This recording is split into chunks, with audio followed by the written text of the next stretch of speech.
I'm sure a lot of people listening to this, watching it right now, will be thinking, hey, good for you, mate. You went off to be a monk. You went to India. And we'll explore your story there for sure. But I'm busy. I've got my kids to take care of. I'm holding down 2 jobs. I don't have time to think like a monk. And so if somebody is skeptical and is thinking that at the moment, what would you say to them? First of all, I'd say if that's how you feel, then you are completely entitled to your opinion, and I respect it. I genuinely have no desire to want to convince anyone to try a new thing out or a new method that they have very little time for or don't feel the space for. But even if there's a glimpse of an opening in your mind, even if there's a tiny little bit of curiosity where you're like, I know I don't have time, but I think there could be something in this. Well, then this is what I'd say to you. I'd say that we will continue to create the life that we currently have with the current set of thoughts, wisdom, beliefs, and ideas that we have. And if we're happy on that path, if you could fast forward your life in 10, 20, 30 years' time, and you'd be satisfied with getting the life that you have right now, then that's great. But if, like the majority of people that I know and that I speak to and that I connect with online, the majority of us would look and go, no, I really want to change life. I want to be with my kids, but I want to change how I am with them. I want to be at work, but I want to be more present at work. I want to improve the quality of my life. Then I'd say that it's so important that we learn and open up our minds to alternative thoughts. I'll give you an example. There was this great study that MIT did on people's minds' openness and their ability to be creative and innovative. And they looked at 2 types of people. One person was surrounded by people who all knew the same people, right? Kind of like our normal lives. And the other person was surrounded by lots of people who didn't know each other. And they did the study around who is more creative, more innovative, and has a bigger impact in the workplace, in their professional life, and then a little bit into their personal life as well. And what they found was that those people who knew each other, who knew them back, lived in what was known as echo chambers. They were rarely exposed to ideas that improved their way of living or their professional performance. But people who were exposed to ideas that had no connection with other people in their life were able to be more creative, have better ideas, have more purpose, have more meaning in life. So often we've become closed in our little spaces around what we hear, what we know about, and we're not exposed to this new sense of ideas. And that's what I would encourage, is just approach it with a tiny bit of curiosity. That's all you need. Yeah, so beautifully put. And I'd absolutely wholeheartedly agree with that, support that. I think the tools in your book, frankly, will help anyone. There's tools in there that are going to help me. There's tools in there that will help someone in a different role, a different state of life, because I think there's a lot of universal themes there. And I really want to explore and talk about some practical things throughout this conversation, Jay. But, I'm interested that many people have a crisis in their life from time to time. It might be midlife crisis, a quarter life crisis. And, they may go away for a weekend. They may go and buy a new car.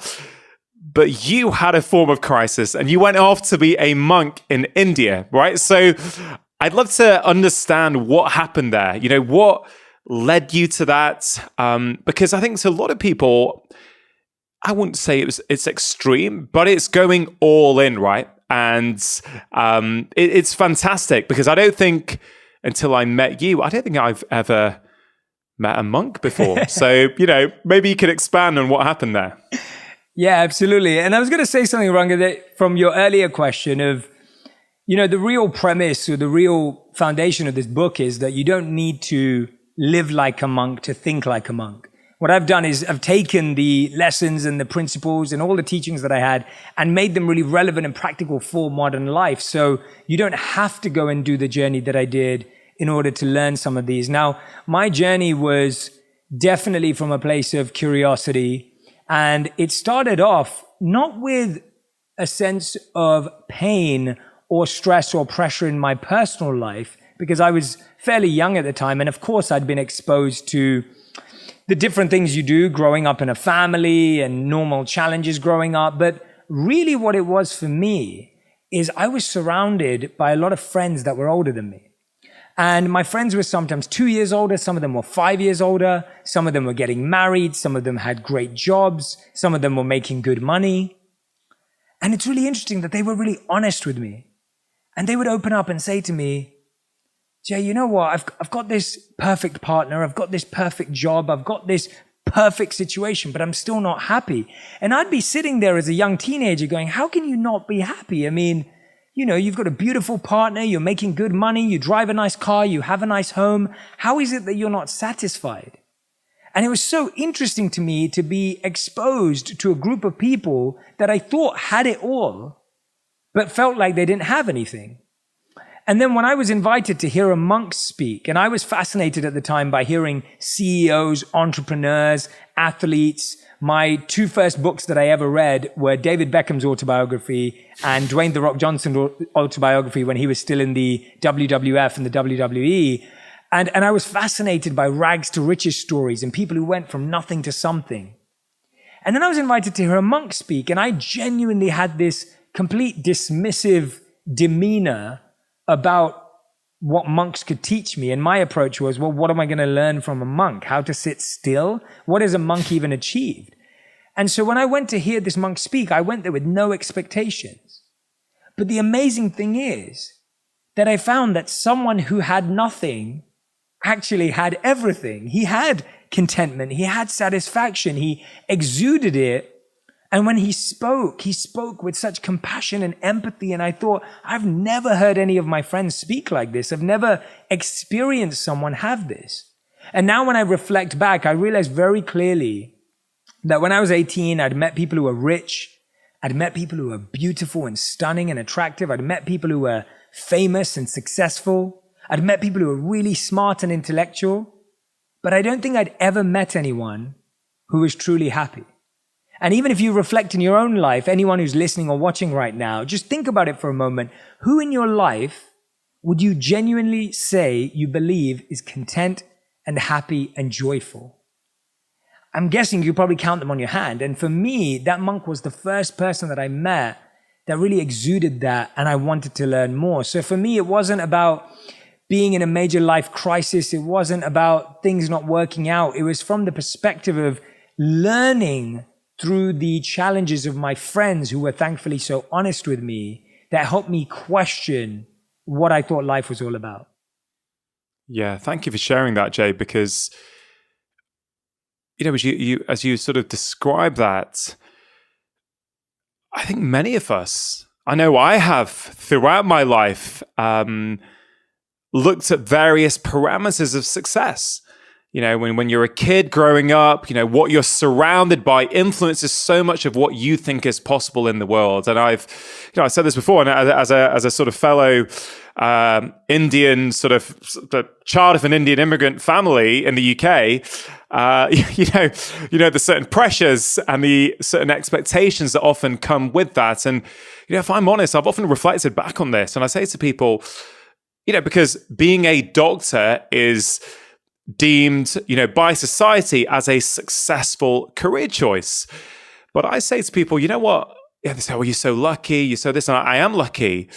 But really, I was influenced by my childhood. I was influenced by my upbringing because all my parents' friends were doctors. So all the adults I knew pretty much growing up, apart from my school teachers, were doctors. So therefore, it was for me, it was a natural progression to then become a doctor. But I will tell you this, as I become more in tune with what makes people happy, with what makes me happy, honestly, if I look around in the medical profession, I see a lot of unhappy people. I see a lot of people doing what they thought they should do, what society has told them is going to make them happy, what their parents had told them is going to make them happy. And they're doing it. And they may be making reasonable money. And as you say, have the house and have the car. But often underneath that, there's a feeling of discontentment. And, you know, I've been realizing this in my probably 30s, late 30s. But you, I guess, would you, in some ways, to experience it, I think you're in your teens, right? I was 18 years old when I first had that interaction I just explained. Yeah, because, I mean, I wonder if you sort of think back, and that is clearly a significant fork in the road for you, because had you not, do you ever think back, what would have happened had I not gone to that talk? I have thought about that a lot. And I think we should. I think we should reflect on life like that. It really makes you grateful. And I always look back at that day as a very humbling day, because, you know, I went there with my egotistic, arrogant 18-year-old nature of what am I going to learn from this guy? And then obviously that becomes the best decision of my life. And so life's humbling in that way, right? Like, I don't look back at that day and go, oh, I made the best decision and I'm such an amazing person. I look back and go, wow, I was so arrogant and did not realize how much I could learn from this individual. And it's almost like this ironic moment. But I think about it all the time. I think if I didn't go that day, or I didn't meet monks, or I didn't meet people who are trying to live on a higher frequency or a higher vibration, I believe that I would have ended up chasing all the normal things that I was chasing in terms of stability, security. I probably would have had a comfortable job and done just okay. And, you know, life would have been fine. But I really feel that the life I get to live today, which is a life of service and purpose and meaning, is what I would have missed out on. And there are so many times in my life where I wonder what life would have been like.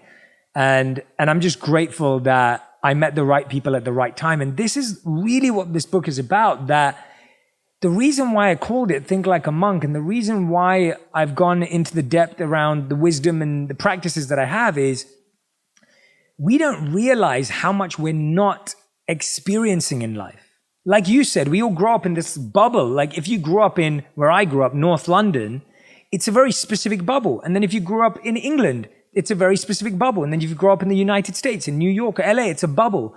And we live in these bubbles. And the challenge with a bubble is that you never really understand if there's something out there that could change your experience of life. And for me, it's so random to have met a monk at 18. Like you said, you've never, experienced or met a monk before. And I'm not a monk anymore, so you still haven't met a monk. We have to find Rangan someone for you to meet. But it's that point of just, what is it in the world that we haven't experienced that could expand our mind and take us on a different journey? And I think that's the goal, is you may not need a monk in your life, but who or what or which idea is it in your life that you haven't yet let in? Yeah. And I think what you speak to there is the importance of staying curious and keeping somewhat of an open mind. And I think that is something that we see across society now, that I think is becoming incredibly problematic, where people are stuck in their little silos and, they don't look beyond that. They're very quick to judge other people who have a different view. They're very quick to sort of shut people down unless it fits with their narrative. And I think really what I'm hearing from you is staying curious, staying open-minded, listening to other people's ideas. It's like you said at the start, right? You're not trying to persuade anyone to do anything, but if you're a bit curious, maybe there's an idea that someone's going to hear throughout this conversation that just sparks something for them. Very much like, I guess, you had when you were 18. Jay, I think one of the first times I came across you was a few years back. I heard you on an interview. So I can't remember what the interview was, but I remember being really impacted by what you said and thinking, who is this guy? I mean, this is pretty incredible what I heard. And it wasn't one of your videos. You were talking a lot about, I think, identity. And I think it was something about, it really got me thinking about, what is my identity? I guess I was on a journey then anyway, since I lost my father about, 7 years ago now. I think that was one of the significant moments in my life that got me to start questioning everything, thinking about, well, who am I? Am I living my life or am I living somebody else's life? I think you expressed it so beautifully, but then when I read your book, I think you start off very early on with identity. So I wonder if you could expand on identity. What is it, and why do you think many of us need to spend a bit of time thinking about it?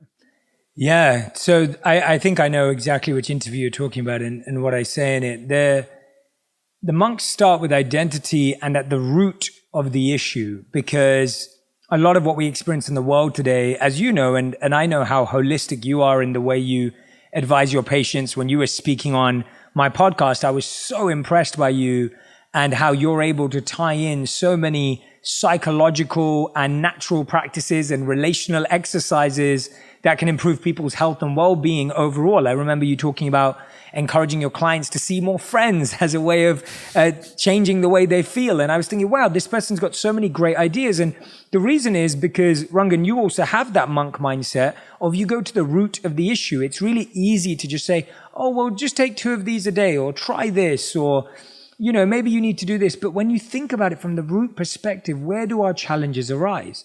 And our challenges arise by how we see ourselves. And what I believe Rangan's referring to is there's this quote that I begin my book with and that I've shared in interviews for the last few years. And it's from a writer named Charles Horton Cooley, who wrote this in the 1900s. And what he said is that, I think it's in the 1800s, at the end of the 1800s, towards the 1900s. And he said, and bear with me, and you've got to really listen closely to this.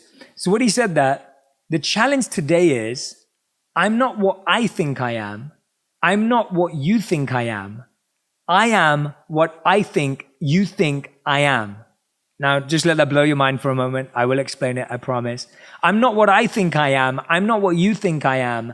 I am what I think you think I am, which means we live in a perception of ourselves. So I'll break it down.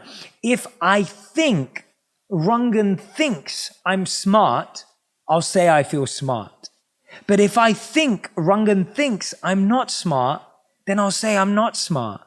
And so the challenge is that we're basing how we feel about ourselves on what we think someone thinks of us. And the greatest challenge with that is, how do you have any idea if what you think someone thinks about you is even true, and whether that's even the best place to start? So that's where our identity struggles. We start pursuing things in life because we think other people value them. It's almost like, let's think of the most playground version of this. If I remember wearing high-tech shoes from BHS to the playground, right? I remember my mom, because my parents didn't buy me Nike trainers or Adidas trainers, which I always wanted. You know, we didn't come from that background. I couldn't afford them, and my parents didn't want me to have them. So I'd walk in with my high-tech trainers from BHS. They were about 10 quid or whatever they were. and you know, to me, it didn't make a difference. I didn't really know at that time whether high tech was good or bad. They were just trainers that my parents bought me. Now, everyone, the cool kid at school, had the latest Nike trainers. All of a sudden, I start thinking that he's now surrounded by everyone. Everyone's talking about his trainers. Everyone's giving him adoration. Everyone's giving him respect.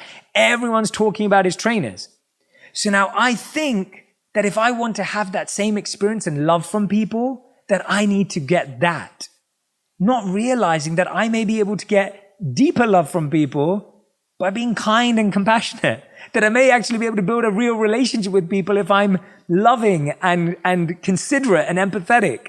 And it's so crazy how your life can become about pursuing something. And that's why Jim Carrey puts it best, and I'm paraphrasing.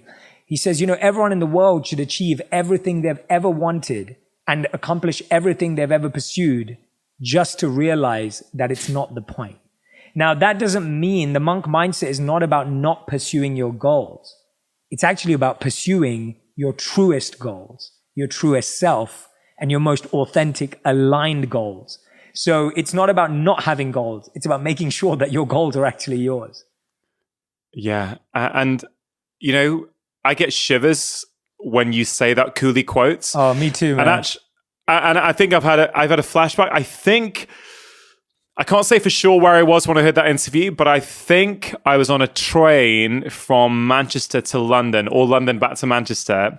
And I think I pressed pause, and I think I wrote it in my notes. I'm pretty sure I wrote it, and I rewound it. I played it again. I thought, hold on, I've got the first part, the second part. What's that third part? And I really had to sit with it for a while. And I would urge people, if they need to, press pause right now, listen to it, and really think about it. And I think, you know, it's really interesting, you know, hearing that. And I reflect on my children, who I know you had a very brief, lovely conversation with just before we started. I might put that in at the end of the podcast. Please maybe. Do. It was beautiful. But I think about this as they go through school and, they start to see what other people have got. And, my wife and I were very keen to try and not put value on those things, because I know I also had experiences like that when I'd see, oh God, man, they're wearing those things. I want to wear those because if I wear them, I'm going to be happy. I saw maybe a year ago or so, I saw a Gary Vaynerchuk video online when he was telling someone at one of his conferences, he was talking about a BMW, and he basically said to the guy in his inimitable way, which is wonderful, that I think you own a BMW because of what other people will think of you when you drive that BMW. And the guy literally, in that clip, he just sort of sat with it and he said, yeah, I do. I mean, it's what it symbolized is to people around him. And again, I'm not having to go at anyone who might be doing that. We all do things at times to get that validation, or what we think is a validation from people around them. But I think what you're trying to get at is, how do we find our own identity? How do we live our own lives? So Jay, how do we do that? If we spent a lifetime living someone else's life, how do we in our 30s or our 20s or our 40s or our 50s, how do we just decide, oh, I'm going to start finding out what my life is?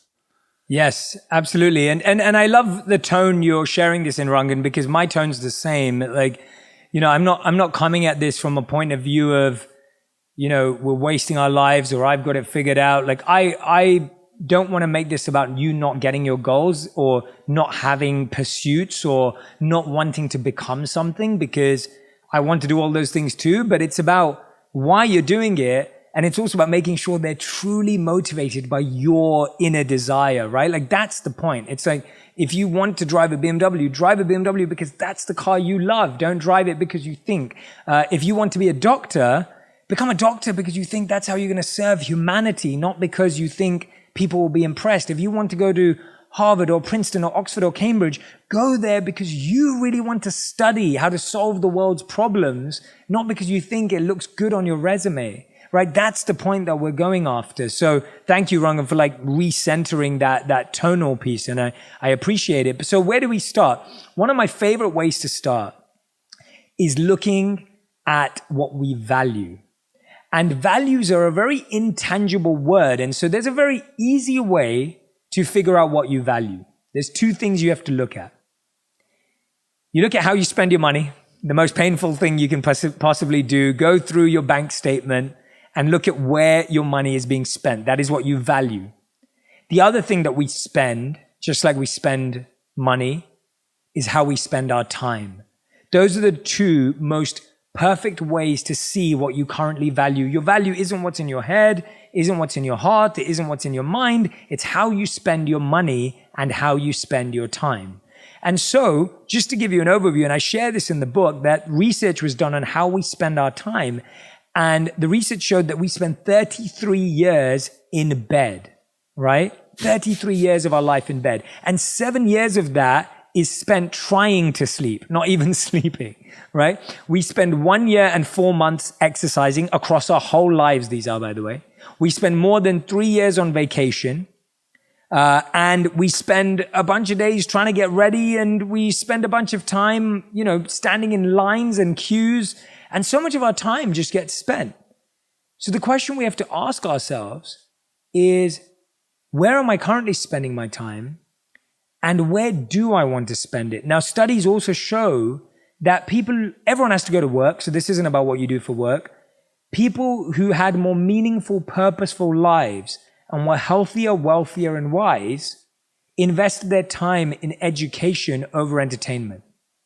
And Rangan, your audience is lucky because they get education and entertainment in one place. But that's the goal, right? Like, that's the goal, that you're creating an opportunity for people to find education. The smartest, the wealthiest, the most healthiest, the wisest people in the world were reading books, watching documentaries, taking courses, listening to podcasts, learning to better themselves. And so that's the first place to start. The second place, when we look at that value audit, is I want you to write down 3 things that you're currently pursuing in life. It might be a promotion. It might be a new home, whatever it is that you are currently pursuing. And then I want you to ask this question. Is that your desire and your dream, or is it coming from something outside of you? Is it coming from a pressure of a family member? Is it coming from an expectation because your friend just bought something? Where is that desire truly coming from? And the third and final question you want to ask yourself is, do I still want to pursue that? Or do I want to change how I pursue it? Or do I not want to pursue it at all? And if you go through that 3-step questioning process, you'll get to the truth of what you truly want to pursue and stop yourselves from building a sandcastle which the waves of time will eventually wash away. And so that's what we get lost doing. We get lost building castles that we don't even want to live in. Yeah. It's so profound. And, I really think that there's something unique about the times in which we live now. There really is this dissatisfaction, this lack of contentment. You put it so beautifully at the start of this conversation. I don't know if you've seen the documentary Minimalism. I haven't actually, no. Or not, which I think you'd absolutely love it. I really, really enjoy it. I've seen it a couple of times. I've watched it with my kids again recently. But again, it's these two guys in their 30s who, they've got success by society's definition. They've got the job, they're earning good money, but there's a hole inside. There's a feeling of, is this all there is to life? And so I really think you're tapping on something that is really out there at the moment. And really, if people can get their heads around this, I think it can transform their own lives, but also transform the lives of the people around them, which I think is really, really exciting. Now, you called it a value audit. Now, I thought that word was really interesting because I have been I had sort of nearly 3 weeks off social media until 2 days ago. Like I didn't post, I went off it, I made a thing of it, and I found that I found it a lot easier to go inward in my life. It was just one thing to switch off a bit of noise for me. That I'm not saying everyone has to do this. It's just something I personally find useful. And I also like to, I think it's a nice example to set to people that you can do it if you want to. But what was really interesting is I've been doing a values exercise with myself. I've been trying to write down 5 core values that I want to live my life by. And it really struck me that a lot of people, and I would probably include myself in this, have got an idea of what we think our values are.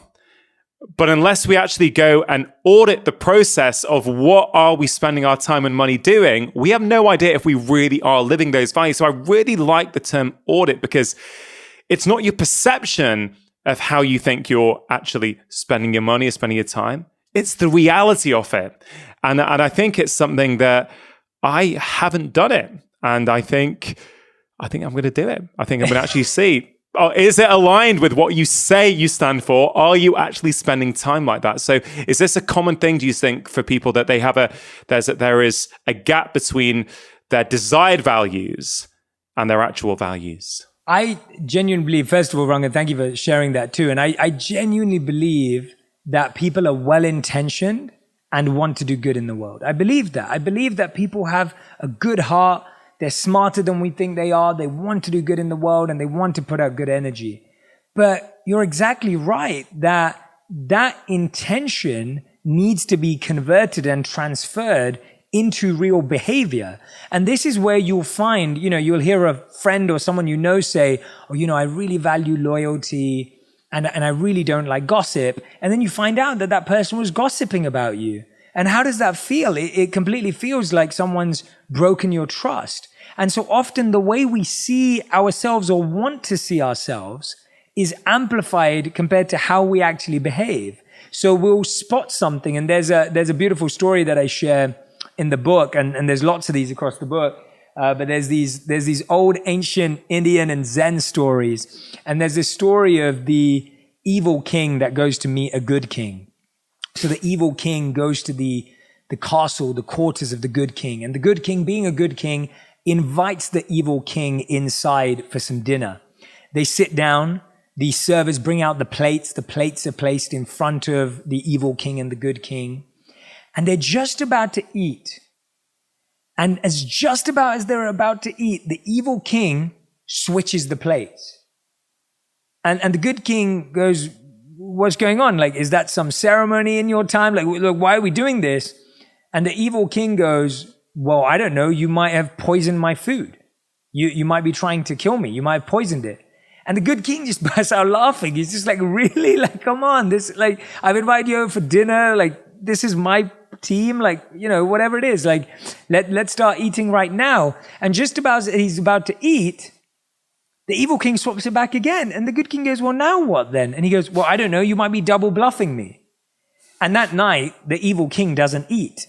The good king happily eats his plate. The point is that so often we think we don't have some of the mistakes that we make, but we see them in everyone else. We see those mistakes in other people. So we'll say, oh, this person's not doing this right, or I don't like the way he or she talked to that person. But if we really do an audit in ourselves, we'll realize that we have a lot of those same challenges and feelings that we may think others have. And so for me, it's sometimes a really scary and daunting task to do that values audit, but it truly, truly is a beautiful process that we all need to go through to really realign our map and get our compass right and start moving in the right direction. I mean, is it the sort of thing that people do once, or is it the sort of thing that people should revisit? And I guess, you know, if I was to ask you, when was the last time you did that exercise on yourself? Yeah, great question. So I'd say that you have to revisit like gardening. If you look at your garden outside, and I can see a light little glimpse of Rangan's garden. But if you have a garden, how often do you have to garden? Maybe you mow the lawn, I don't know, once a week, once a month. I don't know, you know, whatever you... Yeah, I'd say once a week, probably. A week. I like a nice, you know, shortish lawn. I don't like it when it gets too long, so... There you go, once a week. And so I'd say that you have to treat this exercise like gardening, because when you do a values audit, what you're really doing is gardening your values. And what that means is you're pulling out the weeds and you're planting new seeds. That's really the activity that's happening here. You're planting seeds in your mind, values that are good values, that are going to grow into fruits and trees and give shade to others and help other people. Or if you don't garden once a month, let's say Rangan leaves he doesn't bother for the last 6 months during COVID. He just lets it be there. What's going to happen? That garden's going to be full of weeds. It's going to be full of stuff that he doesn't want there, right? It might attract bugs or other things that are there that he doesn't want. And that's what happens with our values, that after a while, our values start to attract dust. They start to attract being covered over by so many other desires. So I would say it's a regular habit. I'd say that I do a refining values and intention exercise on myself about 3 times a week. I used to do it every day, but probably about 3 times a week. And I'm not saying anyone has to do it that often. I do it that often because I feel I live a life that is constantly moving, constantly challenging, and I'm presented with a lot of options and opportunities that I never imagined I'd have. And so I have to really train my mind to focus on these value audits. But I also know that every year I spend 2 or 3 weeks, and I go back to the monastery in India and I spend time in the ashram with monks. And so I feel this is both an activity that happens weekly or monthly. I'd say once a month. I'd say the best way is to treat it like your accounts and your taxes. Look at it every month. Look at your bank statement every month. And then once a year, when you have to do your taxes and you're going through that tax return and getting it all right, you kind of do a deep dive on it. So I'd say if everyone could spend 3 days a year, 5 days a year going really deep, and then 1 hour a month, a couple of hours a month, that would be a great way to build it into your practice. If someone was to come up to you and say, I don't know what my purpose is, can you help me? What would you say to them? So Rangan, I think that's a fantastic question, because the first thing I'd say is that I believe there is definitely a pressure to pursue your purpose. And I think sometimes the pressure to find your purpose actually paralyzes you in the process and in the pursuit. And so I think when we are guiding people or talking about purpose, we have to have very thoughtful and mindful conversations around it. Now, if someone comes up to me and says, Jay, I don't know what my purpose is, can you help me, as you just put there, I would focus on the definition of purpose that comes from the Sanskrit term dharma. In my first book, Think Like a Monk, I talk about this concept of dharma, which has many different definitions, But one of my favorite definitions that it has is eternal purpose or eternal duty. It means something that you're naturally inclined to do, something you have proclivities and propensities for.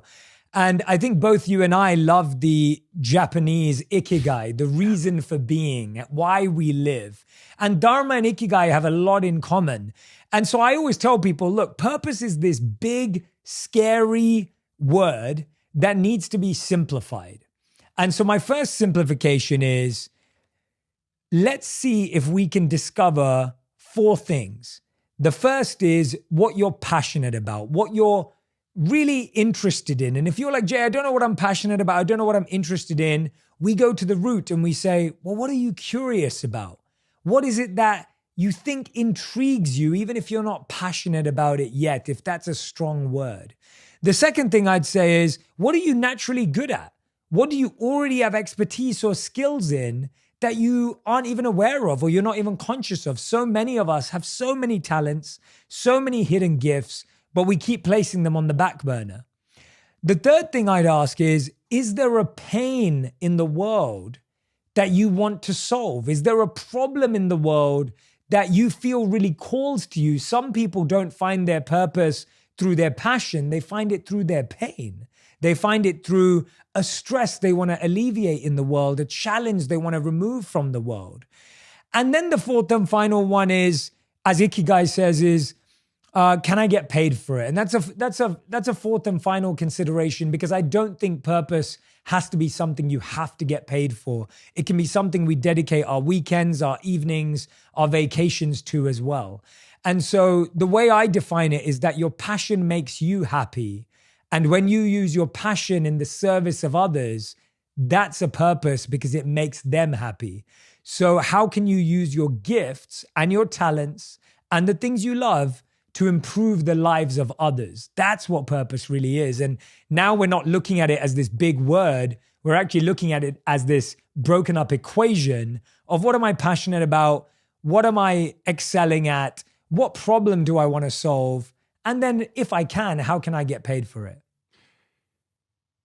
How does your morning routine, which I think we spoke about the first time you came on my show, how does that help you tap into your purpose, or I guess continually refine your purpose? Because I think there's something really powerful in what you do each morning that many of us can learn from. So my morning routine is made up of 4 key habits. And these 4 habits I have in the form of an acronym called TIME, T-I-M-E. And I know you're a fan of acronyms and things that are memorable and easy to share as well. And I know we have that in common. And so I've always loved your work and reading your books too. And so TIME, the T stands for thankfulness. I start my day with thankfulness and gratitude. And the way I do that, Rangan, is I have a little Post-it note next to my bed that says, what are you grateful for? And so the first thing I see in the morning is this Post-it note that says, what are you grateful for? It's a question back at me. I remember when I used to have not a bedside table, I'd have it on my ceiling. I'd have it on my bedside wall. And what I love about that is you can write down any question you want. This comes from the idea that we have 60 to 80,000 thoughts per day. And studies show that 80% of them are negative and repetitive. Now, that's quite scary to look at. And the truth is, you can't control 60 to 80,000 thoughts per day, but you can control the first thought of the day and the last thought of the day. And so for me, when I wake up to that Post-it note, I am training myself to make the first thought of the day a grateful one, a thankful one. The I in my acronym stands for intention or insight. And I try and set my intention for the day. Usually my intention is I want to be of service. I want to be able to give love. I want to express love. I want to be an ambassador of purpose and compassion in my life, in my day. And then there could be a more specific intention. Like today, it's like, well, I hope I get to share energy with Rangan. I know Rangan's been going through a lot of personal things today. I hope that my energy, he's choosing to spend time with me. I hope that that can serve him, serve his community. And so I'm setting a really powerful intention. The M, T-I-M, M is for meditation. I meditate every morning. I do 3 types of meditation, which is what I was trained in as a monk. It's meditations I teach. It's breath work for the body, visualization for the mind, and mantra for the heart or soul. And so I do my 3 techniques. What I find is really what I'm trying to do is in the morning is align my body and mind. Because what I find is, Rangan, we usually wake up in the morning and our body is ahead of our mind. How many times, anyone who's listening or watching, have you ever felt where your body's running around, but your mind is just still in bed?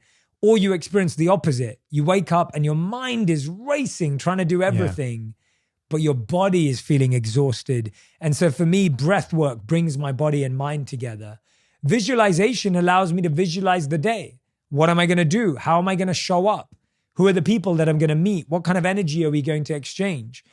And then the mantra or sound meditation is the repetition of sacred sounds, affirmations that again become my internal dialogue. And then E is exercise, movement. At the moment, I've been hiking. I've been doing a 45-minute to an hour hike every day to get some really good cardio in, to get my heart rate moving. And so that's my morning routine, pretty much 5 days a week. It's probably a couple of days a week that I'm a bit more flexible. Yeah. Thank you for sharing that. I also am a huge fan of morning routines. I think the way you start the day really sets the dial on the compass for what's going to happen that day. You mentioned all these beautiful words like intention and integrating or aligning your body and mind. I think these are really beautiful concepts for people to think about. For that single parent who feels that they're out of control and they're rushed off their feet, and they hear that and they are thinking, Jay, hey, all right for you, buddy. Maybe you've got a life that allows you to devote that kind of time to yourself each morning.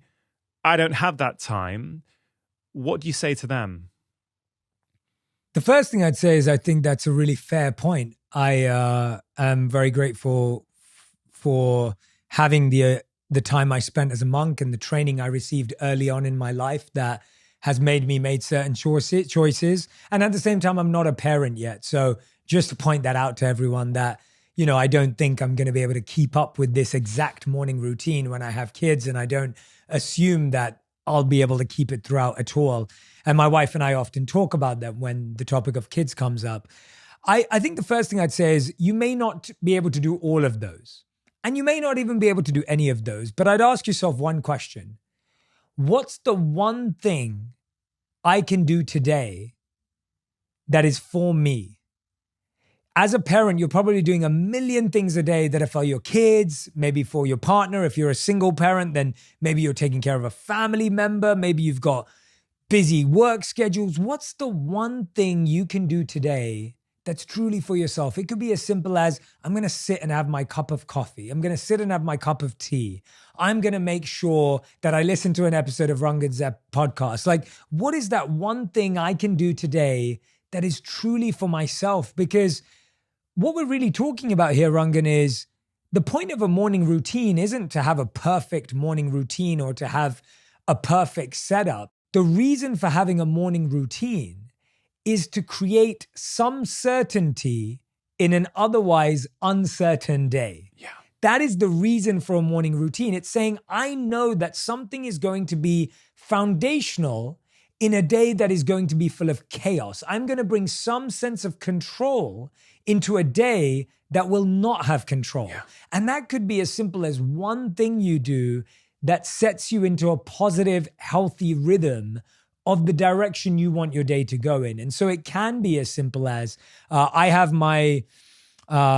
the chief purpose officer at Calm, and every day on Calm, I do a 7-minute meditation, and it's aimed at anyone who has no more than 7 minutes a day to get an insight, to be grateful, to breathe. And literally in 7 minutes, I guide you through my own morning routine, which is 2 to 3 hours.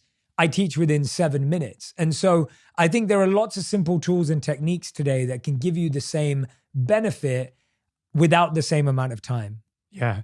I mean, I love that, Jay. I really appreciate how you shared that. I appreciate your honesty. You mentioned when you have kids, you're not sure you'll be able to keep up with it. I think most people would agree with you, although, I've been a father for 12 years now. I have a pretty diligent morning routine that I have learned over time. I'm a better person, I'm a better father, I'm a better human being, frankly, when I do that. So I do think there are ways to create those routines, even when you are a parent. So if and when that happens, we can probably talk about that at that point. I can certainly share some of my experiences. I'll be coming to you for tips. Rangan, for sure, for sure. The reason I started off, Jay, talking about purpose and morning routines is because the new book, 8 Rules of Love, which is such a good read. I struggle to see how anyone would read it and not learn insights about themselves, let alone their relationships, insights about themselves.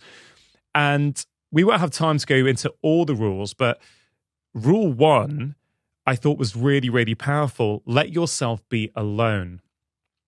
And when you first hear that, you can interpret that in many different ways. But this idea of solitude being a foundational practice that we need to better ourselves and to better our relationships, I think it's really, really powerful. In fact, you write in the book that solitude is the beginning of love. What do you mean by that? So I think it's obvious, Rangan, but we also don't always think about this. But life starts on our own, right? Like we are born on our own, unless you're born as a set of twins, and then you don't have that. But a lot of us start our lives alone. We spend time alone. I think even today, talking about kids, I have a lot of nieces and nephews and friends, children and everything. And I found that parents have found that when their kids are entertaining themselves, it's great to leave them alone. Let the child entertain themselves. Let the child explore. Let them be curious. It's beautiful to see how a child can be so self-satisfied. Often we feel we have to entertain the children and keep them entertained, but sometimes kids can do that for themselves, and it's a beautiful thing, but it's something we lose as we grow older. And I think it comes from the idea, Rangan, that most of us inherently believe that being lonely or being alone is a negative thing. And I think this comes from our training in society and at school. For example, if you were the kid at school who ate alone, you were called a loner. If no one came to your birthday party, you were unpopular. If you go to a wedding and you don't have a +1, people say, oh, poor you, like, are you okay? And so we constantly look at people who are not paired up with someone as less than. This amazing research study with college students found that they asked college students to rank how they thought their happiness would change if they were in a serious relationship or if they weren't in the next 5 years. College students said that they believed that if they got married or if they got into a committed relationship in the next 5 years, that their happiness would be an 8 out of 10. That's what they predicted. And they predicted that if they didn't get into a relationship, if they stayed single 5 years after they graduated, their happiness would be a 3 out of 10. So those were their predictions. They thought if we get into a relationship, we'll be an 8 out of 10. If we don't get into a relationship, we'll be at a 3 out of 10. The reality is they tracked and spoke to the ones who stayed single. Their happiness was at a 7 out of 10. The point being that people were much happier being single than they thought in their mind, which means we have a mental construct around how being alone is a negative thing. And so solitude is the beginning of love, going back to your question, because in solitude, you learn to love yourself. And when you learn to love yourself, you apply that same process when you learn to love someone else. When you learn to love yourself, you learn to love the parts of you that are seemingly unlovable. When you learn to love yourself, you get to learn yourself despite all your flaws and mistakes. When you learn to love yourself, you learn to love the truth of who you are. And by the way, when you fall in love with someone else, you're going to apply that same process back on them. You're going to have to learn to love them despite their flaws and mistakes and their regrets and their challenges. But if you've not done that for yourself, you will really struggle to do that for someone else. And so solitude gives you the time, it gives you the space, it gives you the capsule, like the vehicle of figuring yourself out so that when you finally meet someone, you're actually able to much more quickly understand, are we operating at the same vibration, the same frequency, or actually, is this a person not right for me? And so I think you actually save yourself a lot of energy in the long term. I hope that answers your question. Yeah, no, it does. And it just makes me think that this is one of the major problems out there, isn't it, at the moment, Jay, where a lot of us don't actually spend any time with ourselves. You know, you mentioned your morning routine and how you take a bit of time to prime yourself for the day, to set your intention, to at least control that first thought. Whereas for many people, their experience of life is that there is no routine. They jump straight into emails or conflict or problems. And so the way they're showing up in that relationship, there's never been any sort of intentional time to sort of think about how you're going to show up. You just show up and you think, oh, my relationship's not working. Maybe it isn't working. Or maybe you haven't taken the time to do something to, you know, enable it to work, or at least enable it to function a little bit better. The other thought that came up for me, Jay, is that a lot of people, and I've got friends like this, who jump from relationship to relationship. You know, when one relationship ends, and I'm talking about a love relationship here, you know, they can't be alone. They don't want to be alone. And so they look to fill that hole straight away. And I think this is something you write about as well in the book, about if you are at the end of a relationship or there's been a breakup, don't rush in. Take time to kind of observe, you know, see what happened, reflect, heal. You talk about emotional injuries and physical injuries. It's really beautiful. Maybe you could speak to some of those concepts a little bit. Yeah, I mean, Rangan, I love the point you just made right now about the idea that so many of the challenges we have in relationships are potentially challenges we actually have within ourselves.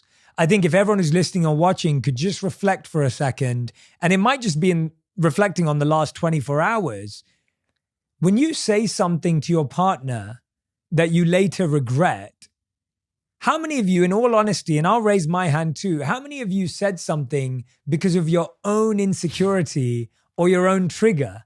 How many of us say something we don't mean because of some lack of meaning within ourselves? How many of us say things that hurt someone else because of some hurt we're going through that day?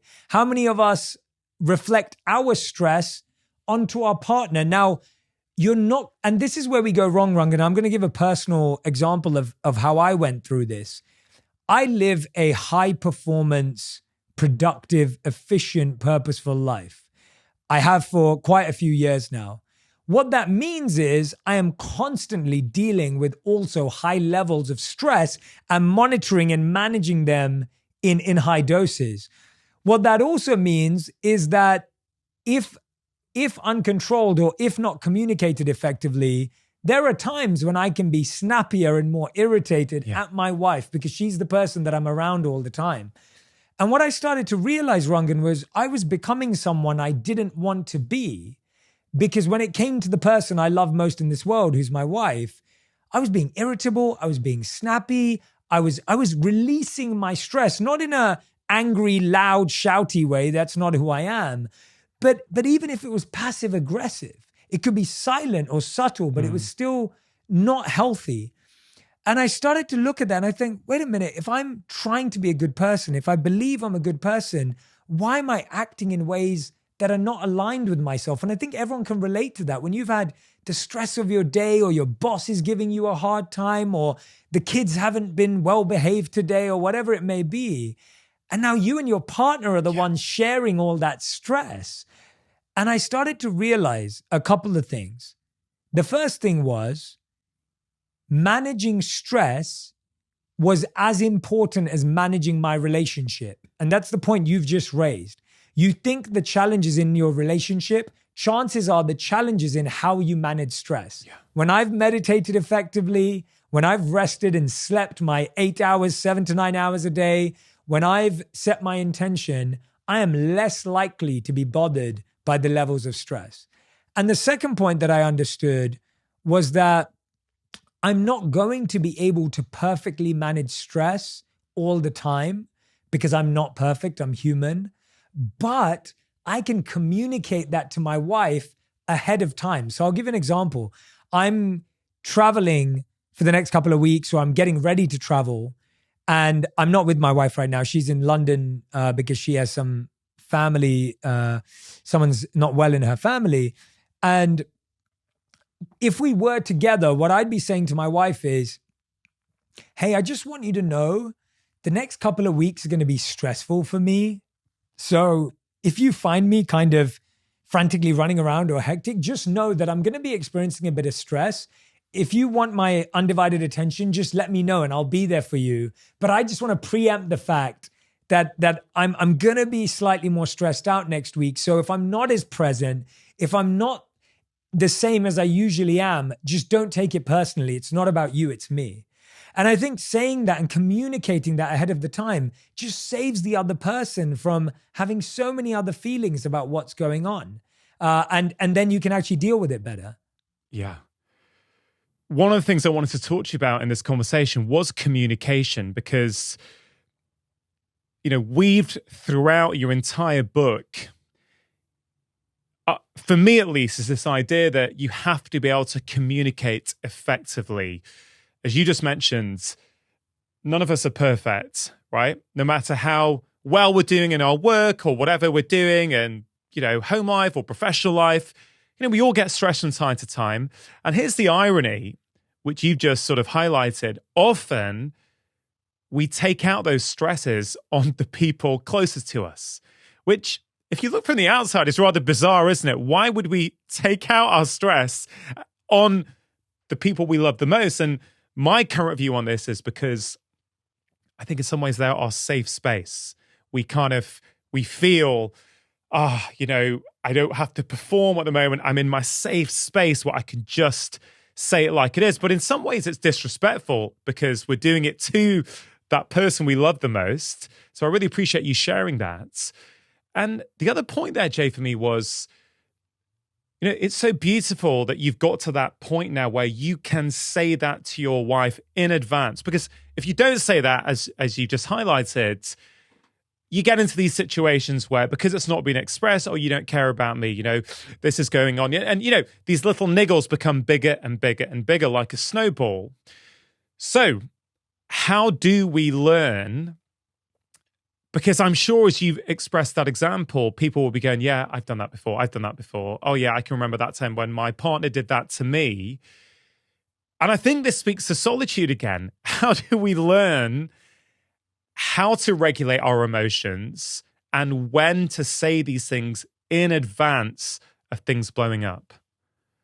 Yeah, great question. And I'm really enjoying this conversation because of how raw and real it is. And I'm really appreciating your reflection on it as well. I was just thinking that the people that come first in our lives experience the worst of us because they're our first opening of expression of how we feel. The reason why you perfectly, brilliantly linked it back to solitude there is because when you take time out to reflect on what's happening in the next 7 days, if you found an 30 minutes block on every Sunday and you looked at your week ahead and you looked at what's going to stress me out, what's easy, what's hard, when are my gaps, when am I free, you're going to have a much more bird's eye view of your life, which you can now explain and communicate with your partner. So for example, Radhi and me will often go up to each other on Sunday, and Radhi will come up to me and say, oh, by the way, Jay, on Wednesday, I'm going for a workout in the evening, and on Friday, I'm seeing the girls.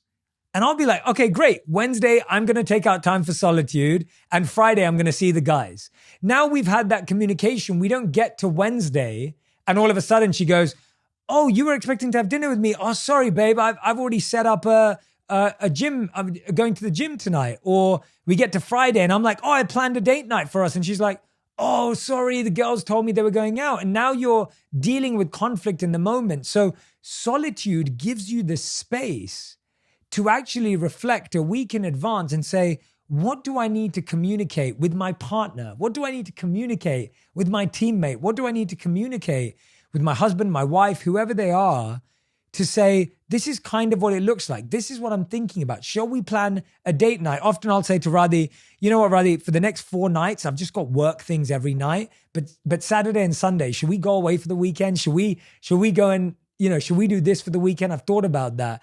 And I think what often happens, Rangan, is that we're waiting till the moment to communicate. And another mistake we make is we communicate what we want, but we don't communicate why we want it. So for example, if you say to your partner, you know what, I just need some time on Wednesday night to be alone. If you told your partner you just wanted to be alone, your partner, the first thing that goes through their mind is, they don't want to spend time with me. Did I do something wrong? What's going on? Do they need space? So you ask for space, or you ask for time, or time alone, and you never explained why you needed it. Now, if you said to your partner, you know what, I've got a really big presentation coming up on Friday, so Thursday night, I just need to be in the zone. I just need to be focused, and I just need to be ready. Now, all of a sudden, they have context. And I think so many of us communicate what we need, but not why we need it. Yeah. If someone's listening, Jay, and saying, Jay, I get you. I do this work on myself. I meditate. I have solitude. I'm patient and caring with my partner, but they always seem to be mega stressed. And no matter how much I change, they're not changing. How would you advise them to approach their relationship? Yeah, the first thing I'd say is that people don't change for other people. They change for themselves. Yeah. And I think this is something that we keep getting wrong in relationships. We think that people will change for us. We think that if we change, someone else will change back. We think of love as that exchange, when we don't realize that anyone who changes a habit or a practice changes it for themselves. Now, I will say that, for example, like if you are setting a good example when it comes to taking care of yourself, chances are it rubs off on your partner. I know that with me and Radhi. So Radhi's always been very dedicated to her workouts for her mental well-being and her physical well-being. And when we got married, I was someone who was very focused on my mental well-being with mindfulness and meditation, but I wasn't necessarily someone who loved working out. I played sports when I was growing up, and that was my workout. And as I got older, I kind of got lazier. Now, when I would see my wife be dedicated, she would not negotiate with her morning workouts. At the beginning of our relationship, it used to play on my insecurities. I used to say, oh yeah, well, I'm working hard and you'll get time to go to the gym. Or I'd say, oh, I don't even have time to go to the gym, because it would affect my ego. And then I started to realize, well, it upsets me because I'm not even willing to make that time for myself because of how important it is. And so without her even knowing, she was inspiring me to work out more. And today, working out and my physical health has become such a top priority. And it's not because she forced me to go or told me to go. It's because she set a good example. Now, let's say you're setting a good example, but your partner's stressed and they're not doing certain things. I think one of the first things I'd say is we usually like to tell our partners what to do. And we might say to them, oh, you need to listen to that podcast with Rangan and Jay. And they're like, no, I don't, right? Like, I don't want to do that. Or someone says, oh, you need to start doing this breath work that I learned from so-and-so teacher. And then the partner's like, well, I don't want to learn from that person. I think what we don't realize is we've got to help that person take the next step in their journey, not the next step in our journey. And the next step in their journey could be introducing them to books, teachers, podcasts that appeal to them. One of the things I often tell people is the reason why I sit down with so many different people on my podcast is because I believe that personal growth and self-development is so broad. And so, just in the last month, like Lewis Hamilton came on this week. And I know that so many people who are Formula One fans were learning about purpose through Lewis Hamilton. Or a couple of weeks ago, Kevin Hart was on the show. Now, Kevin Hart's a comedian. He's known to make people laugh, but people came and they learned about the man behind the movies. And so to me, people's entryway into growth and into creating less stress in their lives is not always going to come through the same route that it came for you. So the first thing I'd say is find out what inspires them, find out what it is that helps and supports them. What are their things? And if you really love them, you'll know what they connect with. The second thing I'd say is help them work on their stress, not work on your relationship. You want them to change how they are with you. But actually, what's stopping them being their best with you is that they're not being their best selves for themselves. And so let's figure out the root of their stress and sit with them, talk to them, understand them. Don't go up to them and say, you're always stressed out. What's wrong with you? Our life is great. I'm good to you. That will put them on the defensive. You want to go up to them and say a few things. And this is really beautiful. This is from a study that was done in schools about how to give effective feedback in a way that doesn't defeat someone. I use this in my company. I use this in my relationship. I use it everywhere because it's not just for students at a university. It literally applies anywhere. They found that there were 3 key things you had to say. The first thing you had to say is that we have really high standards here. Now, you can't say that in a relationship. So how would you translate that? You would translate that to be like, I know that we have something really special here. I know that we value each other. You're acknowledging the fact that underlying all this stress, there is a deeper, real relationship. I know that we have a real relationship. I know that we have a special bond. I know we've committed many years to each other. You're setting the standard of what we have. The second thing you say is, I trust we can live up to that standard. I trust you can get there. People need to hear and feel. So it's like, I know you're going through stress right now, but I know you don't want to feel it. And I know that you can get beyond this stress. And the third is, let's figure out how to get there together. What do you need? How can I support you? How can we go through this together? And I think so often in relationships, it's so funny, Rangan. So often in relationships, people actually feel more alone because they don't feel their partner has the time to see them, to understand them, to hear them. And they feel like they're fighting that battle all alone, even when they sleep right next to someone. As a doctor, one of the things that frustrates me is that everything around health, well, let's say working out, for example, tends to be around, punishing yourself and pushing yourself and suffering. And so we start to associate things that are good for us as being difficult and as being punishing. But actually, all the tools in your book are going to be good for everyone. They're really going to help people. But I would actually say that they're fun. And if I just speak to my own experience over the last 7 years of really, again, since my dad died, diving into personal growth, not because it was like, oh, dad's not here, now I'm going to do some personal growth. No, it was just in the trauma of dad's death, in the sort of emptiness I felt afterwards. That's where I went. I sort of needed that pain on one level to then get me to start asking questions. But I love the process of getting to know myself better. I love doing these audits. I love trying to figure out my values. I like potentially almost getting addicted to it. Like it feels good. And then you start to, I feel, you start to switch off from the noise around you, and you really start to become tuned in to who you are and what makes you tick. Learning about ourselves is actually the most fun thing in the world. It's the most enjoyable thing in the world. When you find out about a new way that your mind works and how this value is going to unlock this opportunity in your life, Rangan's spot on. It's such a exciting thing to do. And I would encourage you to make it fun. So I'll tell you an example of some of the fun activities that I love in the book. So one of my favorite ones is I sometimes set myself the challenge of not comparing, not complaining, and not criticizing. And the way I like to do this test is I keep a jar of Post-it notes of every time I compare, complain, or criticize, I'll put it in there. And then I have another jar of every time I'm collaborative, supportive to others, and grateful. And what I love doing is almost doing a competition with myself, because I love being competitive too. I love engaging that in a competition with myself of how often can I make sure. So what you find is the first day you realize, oh no, I complained 10 times today.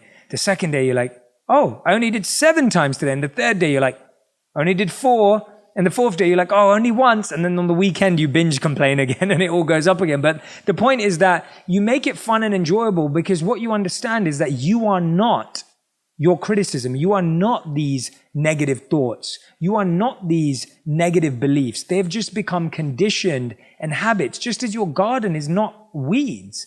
And what happens is we start thinking that we are our pain. We start thinking that we are stress, right? We say things like, I am just a stressful person, right? I am just a negative person. And the truth is you're not. You're just going through a negative space and time. You're just adopted a negative habit or a negative thought, but you are not a negative person. It's just in the same way as you are not unhealthy. You've just adopted unhealthy habits. And I think when you start making that disconnect between you and the habits you have, you start to realize, oh, if I change the habits, I naturally change. But you are separate from that. So never get into that rhetoric with yourself of I am a negative person, or I am a failure, or I am a loser, or whatever it may be. Yeah. I think it's so important that, Jay, that our thoughts are important, our words are important. And I think many people, once you become tuned into it, when you start to identify where you're using negative self-talk, it becomes so easy to identify in everyone around you. You know, it's something that I spent a lot of time thinking about, both for myself personally, for bringing up my children. It's something we talk about a lot at the dinner table, about how we're saying things, because words are powerful. You know, words become thoughts, right? And they sort of can, you know, you mentioned those things. People often do think that they are their pain, they are their feelings, without realizing that these things are transient, they come and go, and you are actually separate from that. But if you define yourself by that, it becomes very hard to change. You know, you mentioned, you know, I guess a lot of words that people who have a victim mindset may say, right? And I want to explore this because I want to be super clear. I think one thing I love about your approach, and certainly the approach that I sort of try and take, is one of compassion. It's not one of judgment of other people. It's understanding if someone behaves in a certain way, there's probably conditioning or reasons that has led to that. So when I say victim mindset, I really don't mean that in a demeaning way. I mean that in a lot of people say, oh, this always happens to me. Oh God, you know, I never get that promotion, right? And so the way we think and the way we talk, how influential is our childhood? And, you know, what can we do about it if we've spent a lifetime practicing that? Yeah, what a great way of guiding this conversation into, because I think you're spot on that the words we use create all of our reality, right? We all experience that, we know that. And there's a few things that I want to touch on here, actually. One is the understanding. There's a Harvard study that I refer to in my book, and it's called the emotional list, or list of emotions, but I call it emotional vocabulary. And what I realize is that we all have a very limited emotional vocabulary. For example, if you ask someone how things are going, there's literally 5 words that we use more often than anything else. Okay, good, bad, fine, So someone goes, how's your day going? Okay. How's your week been? Good. Is everything going well? Right? It's like literally like those are our responses. And what this Harvard emotional vocabulary list does is that it shows you that inside every word that you say, there are so many more meanings. So let's take the word sad, for example. And what it does is it shows you other feelings of sadness that help you better pinpoint how you actually feel. So the question then is, do you feel sad or do you feel offended? Do you feel upset? Do you feel disappointed? Do you feel irritated? Do you feel like you've been let down? The challenge is that we don't diagnose how we feel effectively. Therefore, we can't articulate and communicate to the people we love effectively about how we feel. And therefore, we don't get what we expect from others. And so we almost create, and Rangan, you probably see this all the time. Imagine someone tries to diagnose their health condition without seeing a doctor. It becomes really, really challenging. And the challenging with the mind is sometimes you have to diagnose your own feelings because you can't just walk in to a doctor's office and expect them to do it because it's a little more intangible. So we have to get much better at understanding and articulating ourselves and diagnosing our challenges and what we experience. But when you spoke about childhood there, I thought that was a really important point because literally there are so many studies that show that our belief in ourselves, our desire for love, our understanding of ourselves is formed in our childhood. So recently I recorded an episode about the psychological concept of the 3 attachment styles, or there are 4, but the 3 prominent attachment styles that people experience in relationships. And they are avoidant, secure, and anxious. So all of us either have an avoidant relationship attachment style, we have a secure attachment style, or we have an anxious attachment style. And I'll explain what they are. If your parents were avoidant of you, if they didn't give you attention, if they didn't give you presence and intimacy, then you often will crave that from your partner. So what you want from your partner is exactly what you did or didn't receive from your parents. So sometimes you receive something from your parents and now you demand it from your partner. And sometimes you didn't receive something from your parents and you demand that from your partner. The secure attachment style is when your parents or one of your parents or a father or mother figure in your life gave you substantial amounts of love so you feel secure. So you trust your partner naturally. And the third and final is anxious. That's when your parents were kind of there, kind of not there, kind of let you down, sometimes were there. You were confused about their love approach to you. And therefore now you have this anxiousness around your partner and you're not sure whether they love you or not. Now notice how all of that comes from our conditioning at childhood. And so the first step we have to do is we have to be aware of this, right? No one's ever been taught about this in school. I saw so many negative patterns that I'd adopted from my childhood that I was projecting into my relationship. And by the way, I don't blame my parents or anyone's parents for any of this. I think the point is no one ever knows how to be a parent and what they're doing, and everyone makes mistakes. So this isn't about questioning your parents or being bitter towards them. It's about developing the emotional skills your parents didn't have. And that, first of all, requires awareness. Are you even aware of what patterns you've adopted from your parents that you like or don't like? Do you behave in certain irrational ways? And when you think about it, you're like, that's exactly how my dad used to talk to me. Or that's exactly how my mom used to talk to me. I often talk about a positive thing. So I love surprises. I love surprises, like for gifts and birthdays and events. And the reason is my mom always surprised me with the toy I most wanted on my birthday every year growing up. So when I met my wife, without explaining this to her, I expected her to know that, and she would never surprise me because it wasn't in her parental background. So I used to feel on my birthdays when we first met that she didn't love me. And I know this sounds crazy, but it's literally true. It's like I literally felt like she didn't care about me. But that's because I never understood why I like surprises, where that came from, and I never communicated that to her. Yeah. Does that make sense, Rangan? Hey, more sense than you would know for sure. I mean, you know, I can think back to my own relationship and think to all kinds of ways that actually, and I recently spoke to Esther Perel on the show and, yes, you know, really sort of opened up about a lot of those things. And I think the thing I'm hearing from you telling that story, and when I think about my own relationship, it's that we often have expectations because we're used to things a certain way. So we think that's the norm.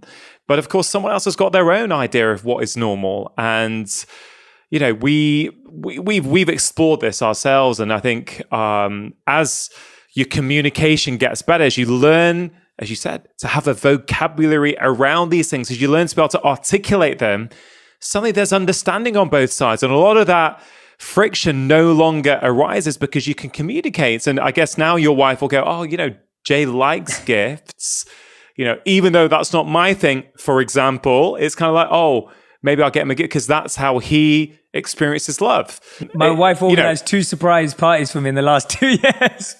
and she got me both times. Like she organized these 2 incredible, and that's what it is, wrong. And like, that's what it is that we're just, in every relationship, you have the ability to set the level of joy you expect and the level of pain you'll accept. But the problem is that we never tell the other person what that expectation and what that acceptance level is. And we never communicate that, and we expect them to be mind readers and expect them to know. And that's really where all of relationships go wrong with our parents, our children, our spouses, our partners, that there is no communication on what we expect and what we're willing to accept. And that creates so many issues that you then think you broke up over something big, when actually you broke up over words and definitions. One of the ones I like to talk about is the definition of love. Think about the first time you said, I love you to someone, Rangan. Like, think about the first time you said it to someone, and everyone who's listening and watching, think about the first time you told someone you loved them. What did you mean? Did you mean, I really like you? Did you mean, I hope we can spend the night together? Did you mean, I want to spend the rest of my life with you? I'm guessing that you meant different things at different times. And now think about when someone says, I love you back to you. Have you ever asked them what they meant by that? Because chances are you projected your belief onto the word love even when someone said, I love you back. So if you said, I love you, and you were thinking, I want to spend the rest of my life with you, and that person said, I love you, you projected that they were saying they want to spend the rest of their lives with you as well. But actually what they were saying was they just want to spend the night with you. And now all of a sudden you're in this complete misalignment of values. And we end up in those scenarios because families define words differently. People define words differently. And different words mean different things to different people at different times. And so you really have to understand how that person described even being clean and tidy and organized. Everyone has a different definition. Like this, my room may seem clean to some people and my room may seem chaotic to some people because everyone has a different definition of what clean and chaotic is. Yeah, very powerful. And, certainly the contentment that my wife and I feel in our relationship has improved dramatically since communication got better. And it was, really interesting. One of the most amazing things since getting married has been getting to know my wife's family, who are just amazing, incredible. And the more time you spend with them, the more you understand how my wife has got her characteristics. You're like, oh, of course. That's how you've been brought up. I wasn't brought up like that, right? I had a completely different upbringing. So my idea of what is normal is completely different from yours. And if we both go through life in our own heads thinking this is normal, well, of course, there's going to be blow-ups and friction because they both are normal, but they're different normals to different people. As you sort of talk about relationship, you reminded me of a moment in your book where you spoke about your relationship with your now wife when you first started dating her. And I think you took her out I think you saved up. Well, you can share that actually, what happened. And I'll tell you the reason why it made me stop and laugh is because it reminded me, although there were different scenarios, I remember when I first met my now wife, when I went out, when I was just dating her for a few months, I remember so I'd played in bands for a few years, and at the time, one of my solo EPs was being sold in HMV in Manchester, and I had a couple of shows. And I think when we first started dating, she came along, and then I can't remember when, but a few weeks or a few months into it, I said, hey babe, I've got the show tonight. Do you want to, do you fancy coming along? And she's like, no, I'm good, thanks. I was like, oh no, you sure you don't want to come? She's like, yeah, I'm all right, actually. There's something on telly I want to watch tonight. Or something which was, for my ego at that time, back in the day, I was like, oh, why does she want to come? Does she not like me? It was really interesting. But I think that drew me more towards her because I thought, I've never had that before. I think that made me more attracted to her. It's like, oh, she's not bothered about that stuff. And I actually genuinely would say now that's one of the best things about her, that kind of stuff. She does not give two hoots. She likes me and loves me for who I am underneath and not for the kind of, not because, I'm on telly or I've, whatever with these books or whatever, she's not bothered about that stuff at all. And it's the best thing ever. Yeah. And that's such a, it's such a blessing to have that in your life, Ranga, because, you meet people at different times and people meet the love of their life at different times. And it can get really challenging. You reminded me of an interview that I think I referred to even in the book of Robert Downey Jr., and I think he's at Cambridge University and they're doing a Q&A with him. And they're like, what does it feel like to be Iron Man and, be this incredible movie star in the Avengers?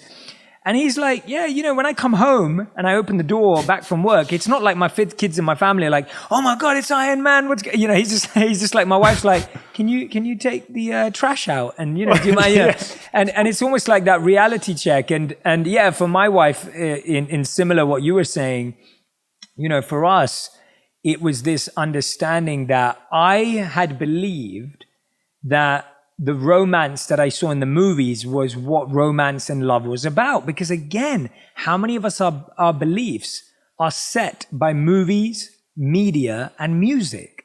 So many of our beliefs on what we expect in a relationship are based on a false show. And if you think about it, movies always end with happily ever after, where the wedding just happened. So it's almost like you see nothing after the wedding. And the funny thing is that after the wedding is exactly what life is about. Like that's where life actually starts. Like this life didn't start when you started dating, but movies end with happily ever after. And they don't tell the story. And so we all have this honeymoon, happily ever after version of love. And I had that too. So my first date with my wife, I thought, oh, she'll want to go to a fancy restaurant. She'll probably want to dress up. She'll want to do this because that's what I thought from nowhere. Like she'd given me no indication of that. And so again, no checking of expectation, no checking of communication, just complete me on autopilot. And so I got this reservation at this fancy restaurant. I'll never forget the name. It's called Locanda Locatelli.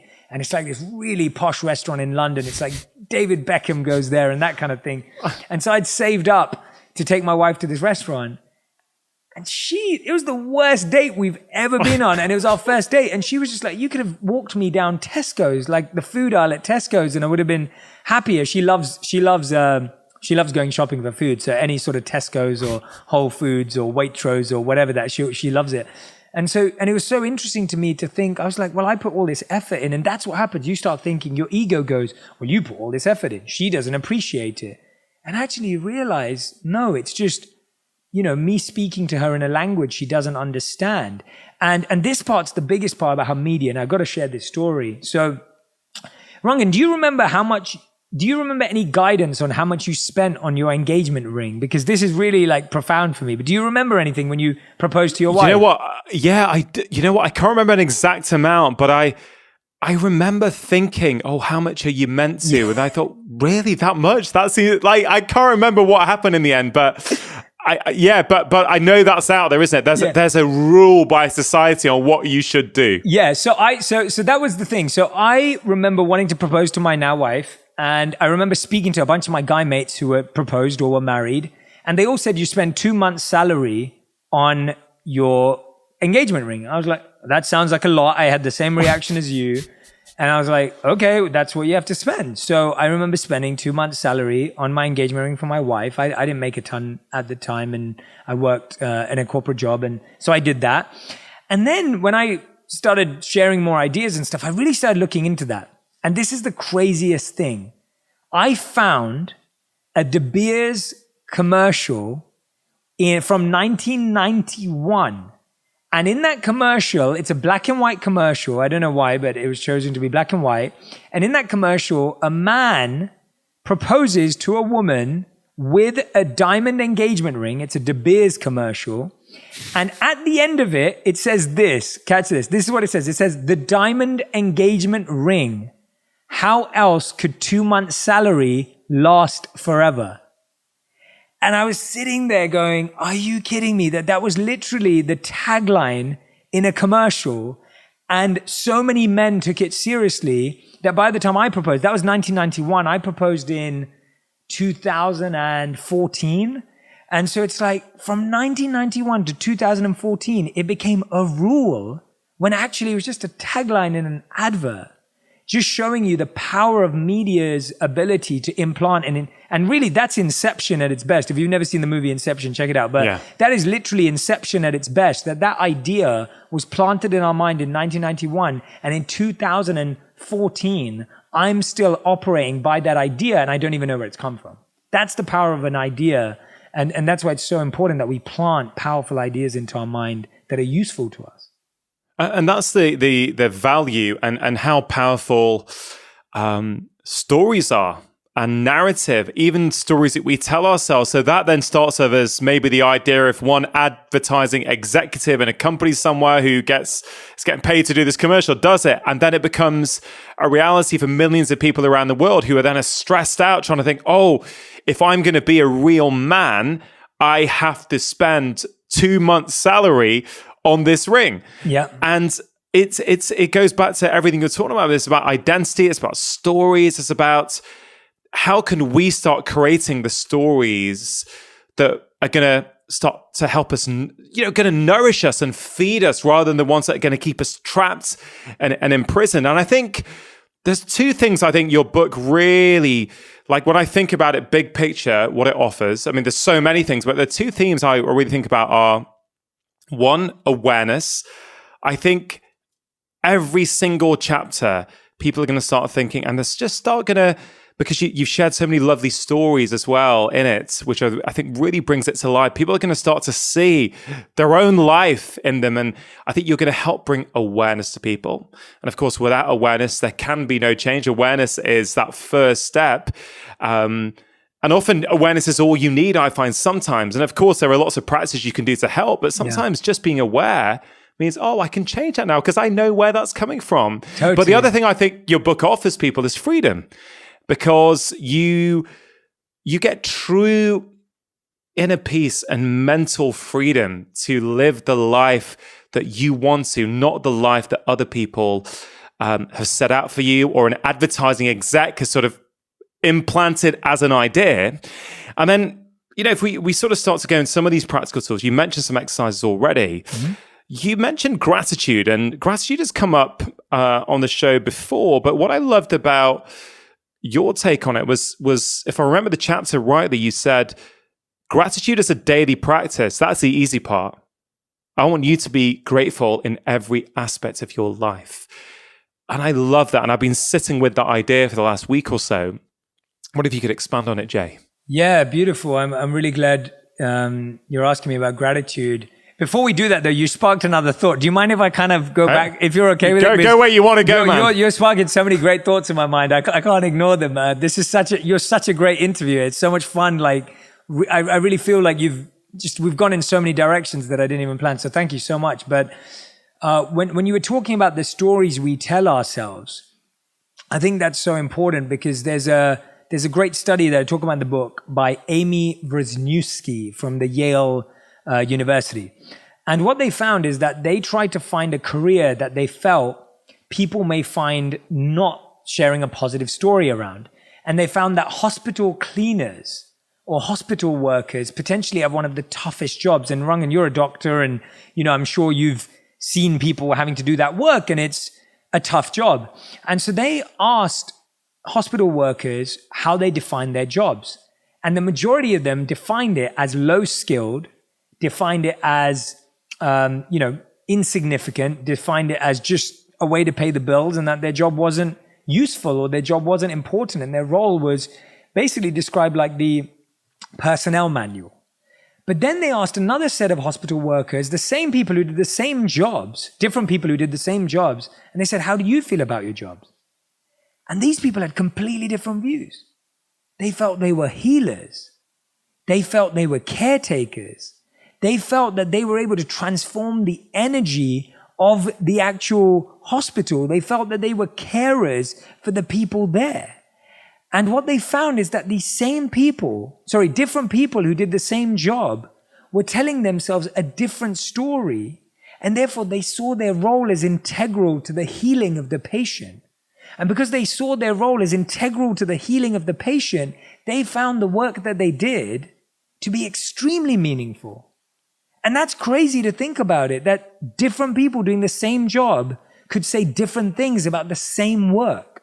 They're doing the same exact thing daily, but someone thinks it's meaningless and the other thinks it's so meaningful. And this was a term by Yale that was called job crafting.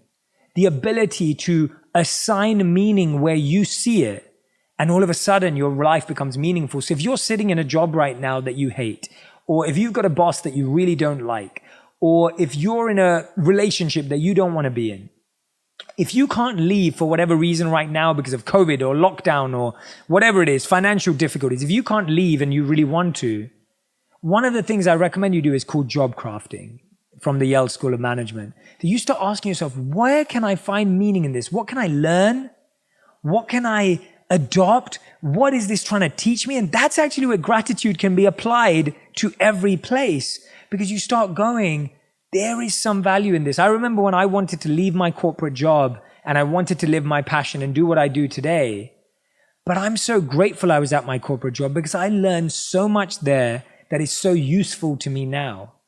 And we find it very easy to be grateful when things are going our way, but we find it very difficult to be grateful when things are not going our way. But what we have to learn to realize, which is a really hard lesson to realize, is that things are always going your way if you're moving in the right direction. Things are not going to always look like they're going your way, and they could still be going your way. We've all seen curses turn into gifts and gifts turn into curses. But the problem is, and this is the challenge, we have a projector up here of what we want life to look like. And then we have the reality of what life actually looks like. So there's this big discrepancy. And so sometimes you're actually going in the right direction, but because it doesn't look like your picture and your image of what it should look like, you work less, you become lazier, you become complacent, you try less harder, but you're like, this doesn't look like the right direction. But you'll get to where you want in life, just not in the way you imagined it, if you keep going, if you keep pushing, if you keep learning. And that's what it means to be grateful in all areas of your life, is trying to, even in the toughest moment, even in a challenging situation, not gratitude like, oh, I'm so thankful to you for causing me the pain. That's not what I'm talking about. What I'm talking about is saying to yourself, where is there meaning in this? Where is the lesson in this so I don't repeat this again? If I can be grateful in this challenging situation and I can experience gratitude at all times, then I'm always going to be coming at things from a positive space and positive energy. I do want to get to rule 4 shortly. Your partner is your guru, because I think a few of the things you just mentioned really speak to that. But before we do, I want to jump right to the end of the book, because I wasn't expecting this part in the book. It really took me by surprise, and I literally loved it. Would you mind if I read a few lines from chapter 8, from rule 8, which is love again and again? We want love in our lives, and we naturally assume it should take the form of romantic love. But it's a misconception that the only love in your life is between you and your partner, your family, and your friends. It's a misconception that life is meant to be a love story between you and one other person. That love is just a stepping stone. Having a partner isn't the end goal. It's practice for something bigger, something life-changing, a form of love that is even more expansive and rewarding than romantic love. Ajay, I've underlined that in your book. This is pretty profound.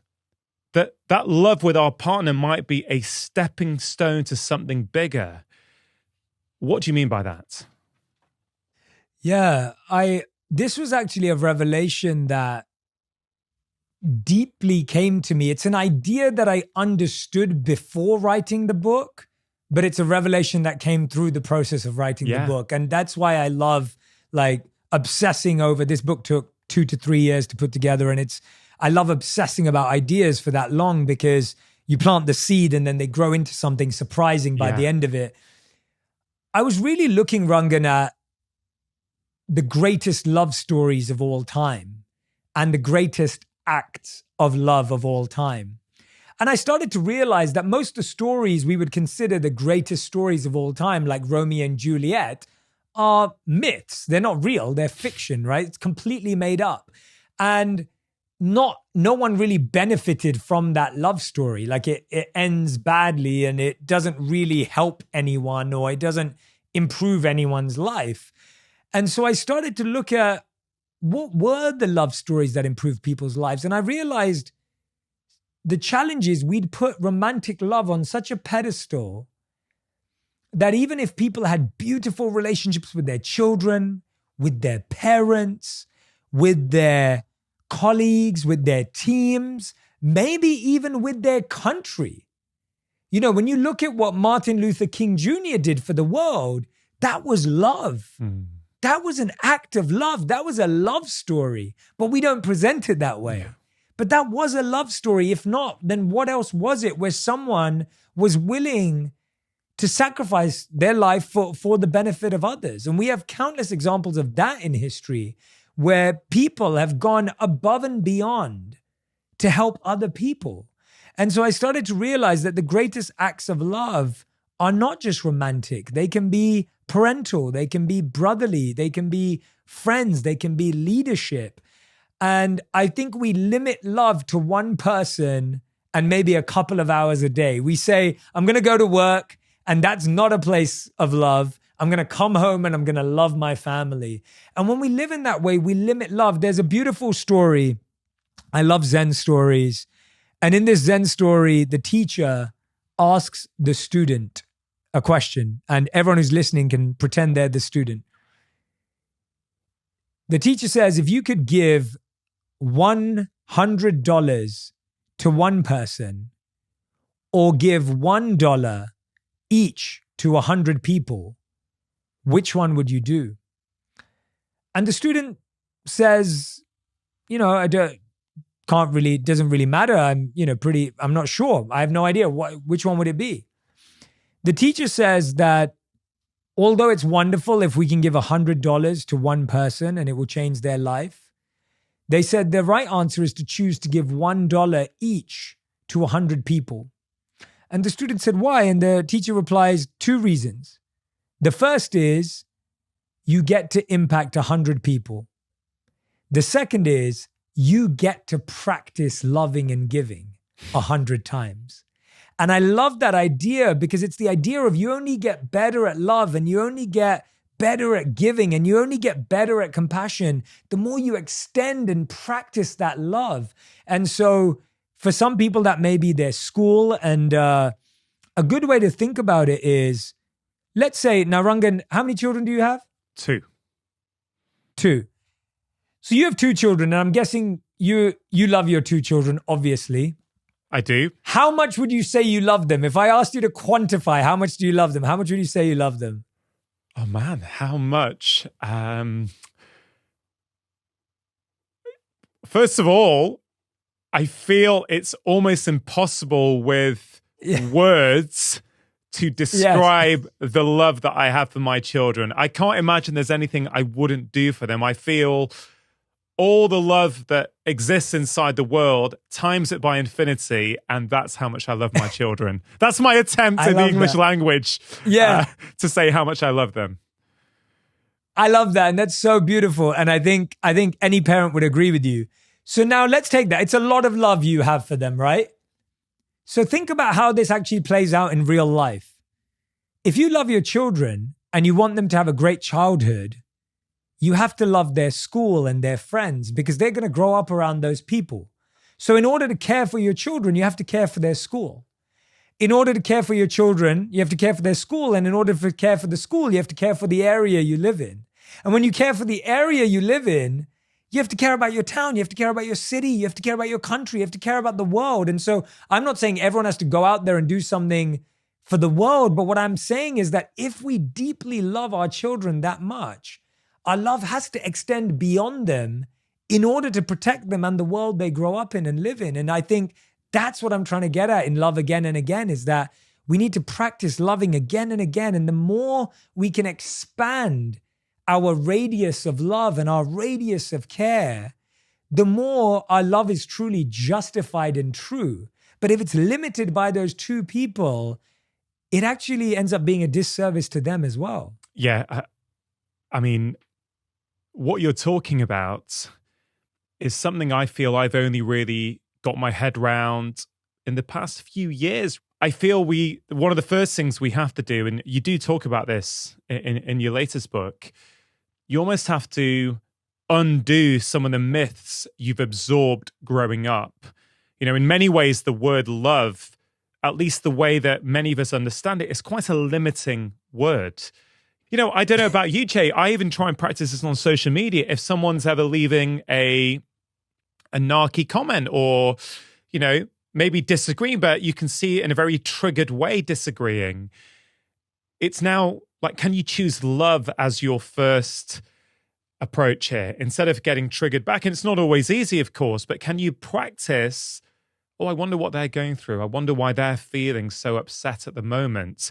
And I think you speak about this in the introduction. You say, love is a daily effort. I want to develop the habit of love with you in this book, right? So it's kind of a habit. It's a practice. I guess, talking about entry points in, the entry point in for many people will be, I want a better relationship with my partner. Let me pick up Jay's book to help me with my communication, help me with certain practices I can do with them.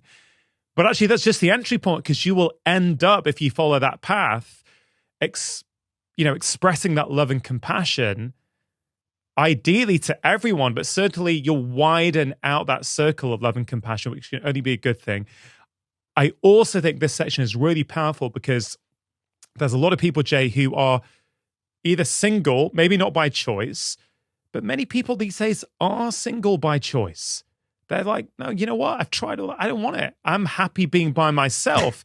But this chapter, I believe, and this rule makes it very inclusive. It's like, yeah, because a lot of the time when we talk about relationships, people who are intentionally single feel left out. You know, that's not relevant to me. But I think it's really beautiful how you put that section in, because I think it will help single people feel very much included in the conversation around love. Yeah, I think so many people feel inadequate or incomplete because they don't have romantic love. And that's like you saying that your love for your wife is greater than your love for your kids. Now, I'm sure you'd say, well, they're different. They don't even compare or compete. But in the hierarchy of our psychology, we are putting, as a society, romantic love on the pedestal. And again, like you said, my book is aimed at helping people find romantic love, keep romantic love, and let go of the challenges that come with breakups and heartbreak. But at the same time, I had to get to this point in the last chapter because I think we all want to live in a world where we're surrounded by more love, more kindness, more compassion, more empathy, more understanding. And I also want people to experience more love by expressing it. I think we think of love as something we have to receive, something that we hope for, that we wish for, that's going to come to us. But love is actually experienced. If I say to you, Rangan, I am loving this conversation, I am experiencing love just by saying that because I'm feeling it inside. Now, you may also feel that and say, Jay, I'm loving it too, and that's great. But even if you don't say it back, I still get to experience love by saying, I'm loving this conversation. And so I think we again limit love to being something someone has to give us rather than it being something that we can experience by expressing it. Yeah. And I think there's a fear sometimes, isn't there, to express these things, whether it's to our partner, to our friends.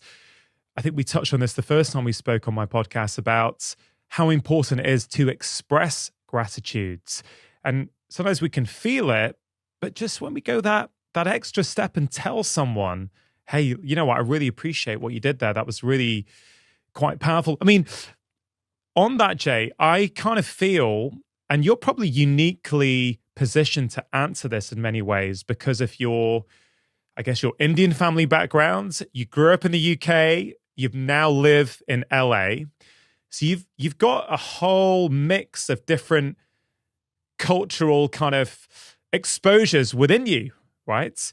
And Brits are known for their stiff upper lips, and traditionally, and a lot of Brits have struggled with this concept of expressing gratitude or telling your friends how much they mean to you. I'm sure you'll know this. It's not a very British thing to do. What is your take on that? Do you think it's changing? And have you noticed a difference in how people approach that in America? Yeah, so I'll be honest and say that one of the things I love about being with my friends back at home, all my best friends in London, and I was just there for the holidays and I spent a ton of time with the lads. And it was one of the best things is our love is shown by how deeply we can banter with each other, right? Yeah. Like as the deeper you can cuss someone and diss someone, the more you love them and the more you can take it back. And I love that. Like to me, that's so much fun. And me and my guy friends do it all the time when I'm back in London. I would say that my feelings about how I want to live are less impacted by Indian, British, or American culture, and they're most impacted by my monk life. And the reason I say that is because I think in every country you can find lots of different people, lots of different identities, lots of different cultures. But the way I live is what I learned as a monk. And for me, the idea that someone could die at any given time makes every relationship in my life that much more important. And I don't know about you and anyone who's listening, but I don't want to regret the last thing I said to someone. And I don't want to regret the last thing they heard from me. And so I live that way. And with everyone in my life, I want the last thing they heard from me to be like, I love you. You matter to me. You're important to me. That doesn't mean I'm saying that 24 hours a day, but it does mean that if we've had a meaningful interaction, I want them to know that, because I would hate to live with the fact I had a friend many, many years ago who had the worst argument with his dad. They didn't argue often, but they had a really bad argument. And they didn't speak for a couple of weeks. And then a couple of weeks later, his father passed away. He wasn't old. He wasn't in hospital. That wasn't the natural course of events. No one saw it coming. And my friend held on to that pain for so many years because he hated that the last conversation he had with his dad, who he loved completely, was an argument. And so to me, it's not about whether we're British or American or Indian. It's looking at life through the lens of reality. And I think as Brits, we are very good at being realistic. Well, there's nothing more realistic than death and loss. And so living with that ideology and living with that understanding, we actually get to love people a lot more deeply. And the other thing I'd say is that I also want people to know how amazing they are while they're alive. I think we celebrate people too late. I think too many people in this world are celebrated far too late. And, I had the fortune of interviewing Kobe Bryant a few years ago, literally 2 months before he passed away, 3 months maybe before he passed away. I had no idea. Of course, no one did. And I think about that whenever I always get asked this question, like, which interview would you love to redo, or which interview, like, would you wish you could do again? And I'm like, that one, because had I have known, and it's like, but we should always know that this, and it's not a morbid way of living. It's actually a more magical way of living, because you're like, this is such a special moment. Yeah, I completely agree. Thank you for sharing that, Jay. Very, very powerful. I think there's I don't want to get the quote wrong. I'm pretty sure there's a Stoic phrase to do with when you kiss your kids goodnight, imagine it's the last time you're going to see them. Something like that. Please forgive me if I've got that quote slightly wrong, but that's certainly what I remember from it. And it's actually quite triggering for people sometimes when they hear that. And I've thought a lot about it, and I really like it, actually. And I think it really speaks to what you've just said. And I do think about this when I'm kissing my kids goodnight. It's so easy to rush it. Go, I've got work to do. I just need to put them to bed so I can get and do my emails. and again, I'm human, so I do fall into that trap, but I try and remind Of course, myself. so do I. Yeah, it's a nice reminder to go, hey, you know what? What if? And it's as you say, it's not morbid. It's just trying to help you be more present, to appreciate that moment. And, it really has extra poignancy at the moment for me. Because in the past few weeks, I have gone through some really challenging times, which I shared with you just before we spoke. And, my mum, who for many years, my brother and I have helped to care for, this is why we live where we do, we live nearby. Mum was admitted to hospital around Christmas, and she was seriously unwell, to the point where, for a few days we thought that was it, thought mum's dying, and I couldn't stop crying for days, and I went through a sort of grief process. Now mum has miraculously recovered. She's back home with a load of challenges, but every time I leave mum, every time I'm there and I say goodbye, I remember 3 weeks ago, Rongan, you thought you were never going to have another conversation with your mother again. I would have given my right arm back then. So even if mum's frustrated or she's asking for a lot and I've got other stuff on, so far, I've been really proud of myself. I'd be like, okay, I've been patient. I've been smiling. I've been calm. And I thought you would have given everything for this 3 weeks ago. You thought you were never going to have a conversation with your mum again. And, dad died 10 years ago. I started to imagine, what's life going to be like with no parents? So when you speak about love like that, when you talk about make these interactions as if they were going to be, as if they're the last time you're going to have those interactions, I think it's really powerful. And I don't think it's morbid at all. I think, as you say, it does make our day-to-day life much more magical. Yeah, no, really well said. And it's not meant, and if it is anxiety inducing for people, I do understand that and I empathize with that. And that's where I think we're talking about this subtle spot where it's like, you're not thinking, oh my God, I'm going to lose them. Oh my God, I need to tell them I love them. Like, that's not the mood. It's what you said so wonderfully, was like, I want to be fully present with this person because I love them. And something you were talking about earlier, I think, Rangan, I've learned something. I've moved and lived in so many different cities at this point in my life. I've lived in Mumbai, I've lived in London, I've lived in New York, now live in LA. And I've had to make a lot of new friends at so many different stages in my life. Obviously, some of my best friends of all time, my best man at my wedding, everyone's back in London. And I still talk to my best friend probably 3 times a week back in London, and we figure out the time difference. But I've had to make so many new friends along the journey that I've learned to say how I feel. I've literally had to say to people as an adult, hey, I think we'd really connect. Let's spend more time together. Or, you know what? I think we'd make really good friends. Like, shall we connect more? And it's like, it sounds so stupid when you're looking at it from a childish view of, you're like, oh, Jay, you sound desperate. And I'm like, well, I am for connection. I am. Like, I want real human life connection. And if that makes me look like a loser and desperate, hey, I'll take it, because I'd rather live my life having really beautiful relationships with people than live my life pretending like I'm too cool for that, or I'm too good for that, and I'm too important for that, and then missing them when they're gone. And I think sometimes we're just living in this false safety. We're actually scared of being open with people. And again, I'm compassionate. I'm compassionate to people who struggle to show love, because we struggle to show love because we're scared of losing that person. That's what it is. It's not that we're trying to act cool or we think we're better. It's because we're actually scared. If I really open up to this person and I'm vulnerable with them, and then they're not here anymore, I'm going to feel really all over the place. And so I get that. It also comes from a self-preservation. Yeah. Has your wife read this book yet? So my wife just finished reading Think Like a Monk, I believe. It's been 2 years now since the book's been out.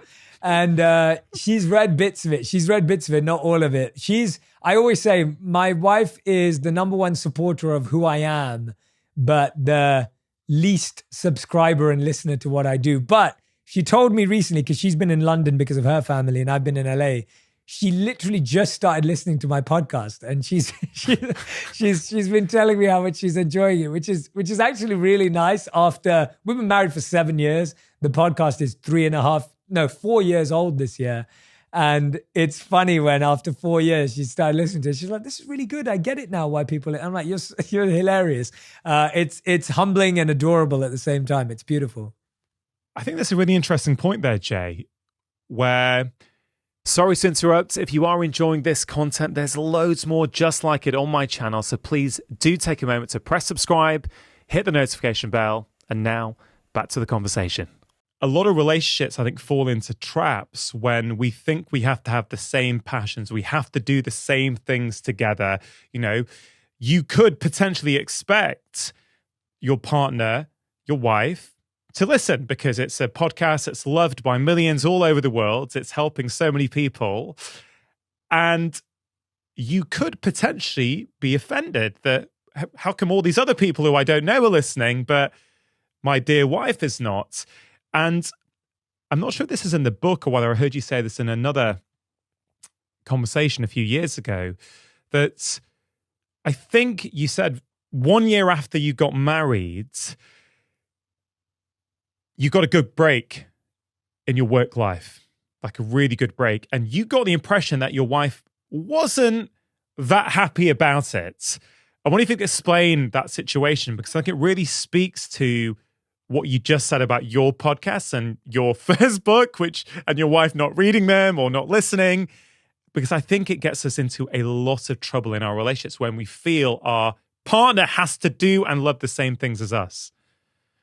Yeah, I'm so glad you brought this up because it's something people struggle with. And I want to tell you my example. I also want to tell you about a client I worked with because I've been doing so much relationship coaching over the last few years, hence this book as well. But yeah, with my wife and I, you know, when I want to go back a bit more. When I met my wife, when we first started dating, which is nearly 10 years ago now, I didn't have a job. I didn't have any money. Actually, I was in £18,000 worth of debt because of my student loan. I was getting turned down and was turned down by about 40 companies. This is when I'm dating my wife, and she knows all of this is going on. My wife comes from a wonderful family, and she's dating a guy who has just been a monk for 3 years, doesn't have any job prospects, has no money, and is in debt, and doesn't know what to do because 40 companies have said no. And my wife chose to be with that guy. And I like to remind myself, I like to remind others, I like to remind friends and family of that, because a lot of the time today people will be like, "Oh, Radhi, you're so lucky like to be with Jay." And I'm like, no, you don't understand. I'm lucky because she chose to be with me when all I had to offer was myself. And I'm almost getting teary because it's so real, because my wife chose to be with me when all I had to offer was myself. And she backed that guy. And so when I look at it now, and when I think back to that, when I first started to experience success in my career, I would almost metaphorically hold up my trophies and metaphorically hold up my achievements to her and say, "We should be celebrating this. Look what I did. Look what I achieved. Look where I got to. Like, let's celebrate how amazing I am and what I've done." And she wouldn't respond to that. Like, that wouldn't bring her alive. And often I'd sit there and I'd think, well, maybe she doesn't care about me. She doesn't love me. She's not celebrating me. She doesn't read my stuff. She doesn't listen to me. And I started to realize that I wanted my wife to love me for what I achieved when she loved me for who I was. And now when I ask you that question logically, do you want to be loved for your achievements or do you want to be loved for your character? Which one do you want? It's so obvious. It's so glaringly obvious. But I think we want to be loved. Our ego, actually, that's what it is. Our ego wants to be loved for our achievements, but our heart wants to be loved for our characters. And when our ego overtakes our heart, the ego demands that respect and adoration, when all the heart wants is true affection for who you are. And I saw this play out with one of my clients who's a speaker and an author as well. And he was saying to me that he goes, Jay, when I go and speak on stage, I have so many women who are attracted to me, who want to get to know me, who adore me, who respect me, who compliment me, who think I'm incredible. And he goes, when I go home, my wife doesn't even care about that. And so I went through this same process with him where I was like, do you want to be loved for your performance, or do you want to be loved as a person? And I think when he sat with that, he realized that there will always be people who love his performance, but they may not love him as a person. But someone who loves you as a person, it doesn't matter whether they love your performance or not, because they're with you for the right reasons. They're with you for the deepest truths of who you are. And so to me, that was a big revelation, and it saved so much stress and anxiety that I had, because now I take pride in the fact that I'm with someone who has my back no matter what happens, whether this stays, goes away, whether I'm relevant, irrelevant, insignificant, significant. My wife doesn't care about that stuff. Isn't that love? Like, isn't that what we really want? Sorry for getting emotional. I don't think I've ever got emotional in an interview. You just really like, we're not even in the same room. And you fully got me. I was like literally on the verge of tears there, but yeah. It's powerful, Jay. There's so many elements of that I could echo with, resonate with. You wrote about this in the book, and you said you are lucky that she fell in love with you when you had nothing, right? And you've just beautifully, explained and elaborated on that. But let's flip it. Let's flip it to someone who's listening or watching right now who's got success, who's got a good job, earning good money, got a nice house, got the societal metrics of success, but is single. Perhaps they worked so hard, they neglected to nourish important relationships. We know this is very, very common. People get stuck into work. They're trying to get up that career ladder.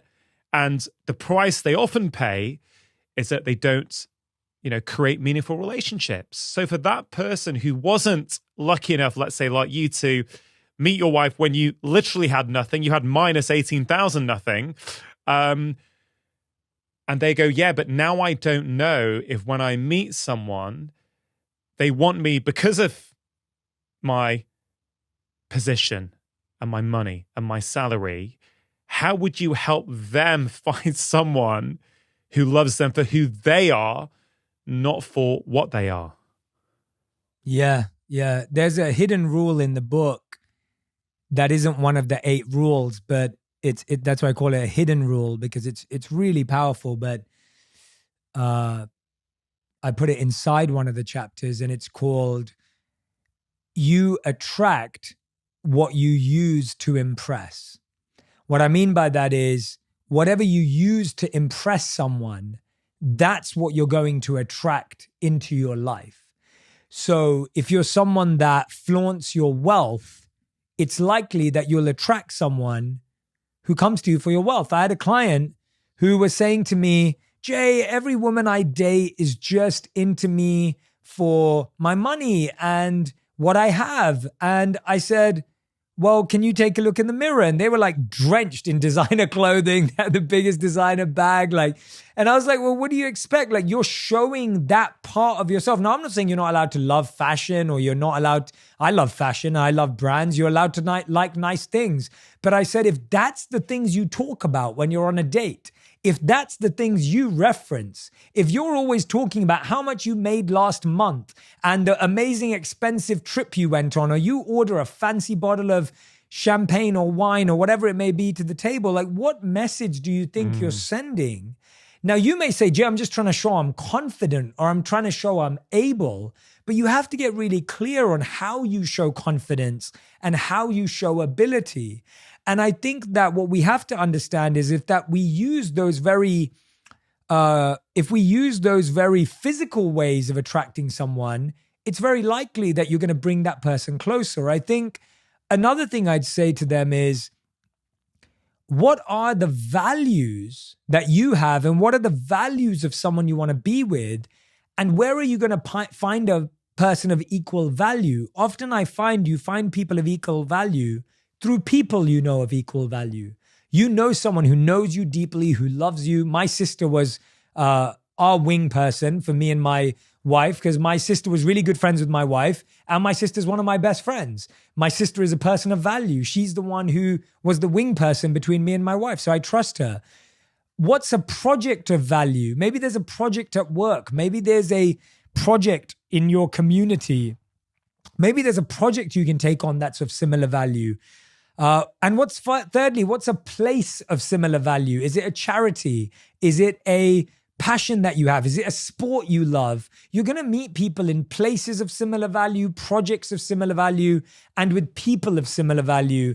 And I think often the problem is we value ourselves based on our achievements, and so we flaunt them, attracting the wrong people, only to regret it. And so it's better to present yourself as you are and present yourself with who you are in order to attract someone to it. Would you recommend people start off with a particular daily practice as a way of getting good and developing the skill before they can start applying it, let's say, to aspects of their life that maybe aren't going as well as they want to, where they have to reframe things? I mean, what has been your experience in trying to teach people about gratitude and how they should start that process?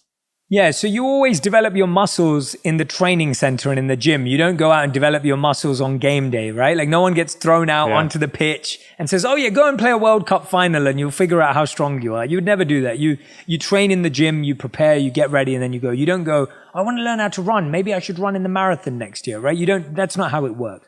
And so Rangan's absolutely right that it starts in small bouts. So I want to get more practical because me and Rangan have spoken about a lot of concepts today. When we talk about practicing thankfulness or gratitude, and I talk about 4 habits in the book, one of the key daily habits or daily practices is thankfulness. Now, thankfulness isn't just about feeling. Thankfulness isn't just about thinking. It's actually about expressing. So when Rangan messaged me a few weeks back and he told me that he'd been reading my book, I sent him an early copy because he was going to interview me on the podcast, and he sent me that message. I was so grateful to him, like genuinely, because he was expressing gratitude to me. And that's the amazing thing. Instead of just feeling gratitude, let's say Rangan felt it, but he didn't say it to me.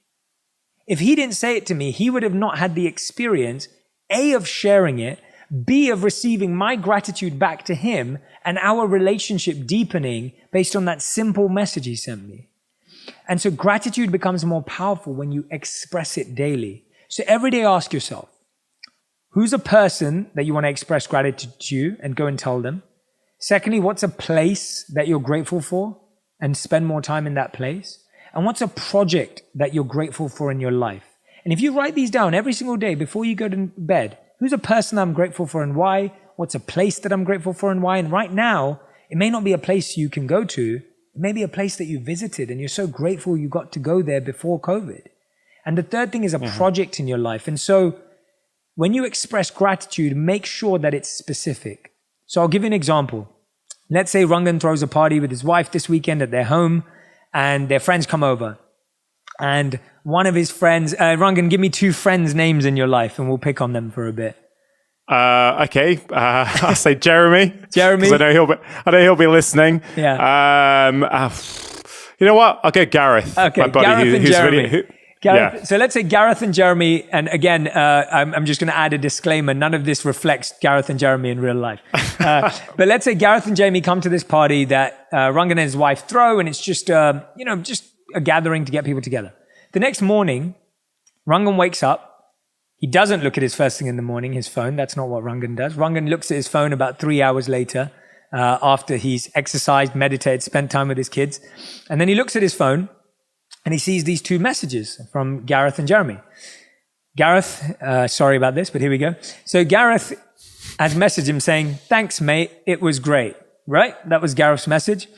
And Jeremy's message was, Rangan, thank you so much. Like, you and your wife just threw an amazing party, and I loved all the games we played. Your kids are adorable. And oh, by the way, you know that food? How did you both make that? The food was amazing. Thank you so much. Thank you for letting us have this moment together. So those are two messages. A or B, which one do you think causes Rangan more joy? Now, Rangan's a grateful person, so he'll be grateful to both of them. But he's more likely, and honestly, all of us are, going to be more grateful to Jeremy in that scenario because he's gone into more depth and been specific about what he actually liked and learned. And because of that, he's now going to attract more love and gratitude back from Rangan as well. So that's why expressing gratitude is actually the key. And if we can express gratitude to people, places, and projects, we start to develop more gratitude in our life. And that's something we can do daily. And it can be an email, it can be a voice note, it can be a text, it could be a video call, but it can be as simple as just a text message. But specific gratitude is scientifically shown to be better for you and better for the other person. Yeah, I mean, Jay, thanks so much for sharing that because, gratitude gets spoken about a lot these days, but I think that specificity piece, I think that example beautifully demonstrates I can feel it, the difference. You can feel it viscerally as you hear it. It does something different. And I remember so clearly, I think I left you a WhatsApp voice message because I was thinking, he's probably asleep now, but he won't have his phone on at night. There's that bit of insecurity at first. And I thought, no, just express the damn gratitude. I think the Rangan of a few years ago possibly wouldn't have done it out of insecurity or will this be taken the right way or the wrong way or whatever. But I would say the person I am today, having done a lot of the work and having practiced a lot of these tools, there is if not only as you're sharing, does it feel good for you to get it, but it feels nice to share it. I'm doing a lot of voice notes these days. I'm finding I'm going into WhatsApp, pressing the mic. In fact, someone told me during lockdown that you can actually press it and flip it up, which is my friend Jody. Thanks, Jody. I didn't know you could do that because then you can talk without actually holding it. I didn't know that either. I hold it. Thank you, Jody. Thank you so much. Yeah, that's actually Jeremy's wife. So it's all coming. It's bringing it back together for those guys. But I find it's really.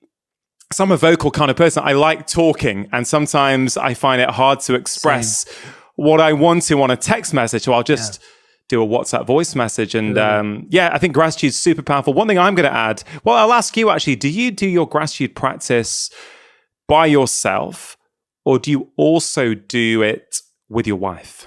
So I do my gratitude practice by myself, but then the expression may lead to me expressing it to my wife if she's the person that day that I'm being grateful for. And now I'm probably grateful to my wife every day. And so I express gratitude to her every day.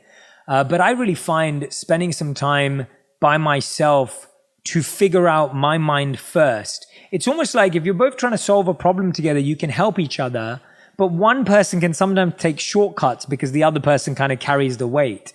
And it's really important to really be clear about who you're grateful for. You can do it with your partner, of course, but make sure one of you are not kind of relying on the other person to come up with all the answers and do all the hard work when it really needs to be a personal feeling. So, for me, I feel gratitude is the easiest gift you can give someone and the easiest gift for someone to receive, especially when it's genuine and specific.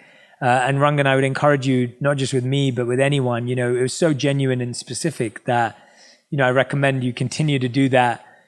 Sharing of gratitude, as you saw, and you said it's visceral. It is. It boosts your mood when you're grateful to someone in a specific way, and then you feel their love back. Do you feel, or do you think, as I do, that many people have got hang-ups and insecurities, and therefore to do what I did, to actually express gratitude to someone, they're fearful about doing it? Yeah. Because insecurity is, I think we all face insecurities, right? Yeah. And how would you help someone who says, hey, Jay, look, I want to do that. Like, I'd love to tell my work colleague that, she was so helpful to me yesterday and she got me out of this jam and helped me do something. But you know what, will it come across wrong? I don't really know. What will they think? I mean, what would you say to someone like that?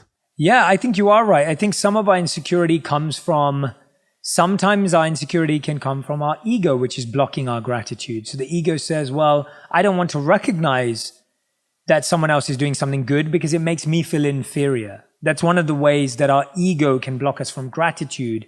And I believe in some traditions and in some circles, I've heard ego being translated to eliminate gratitude out, right? It's like eliminate ego. So, you can kind of lose gratitude through ego because you think, oh, if I tell them that they're good, then that means I'm not good, which is not true at all.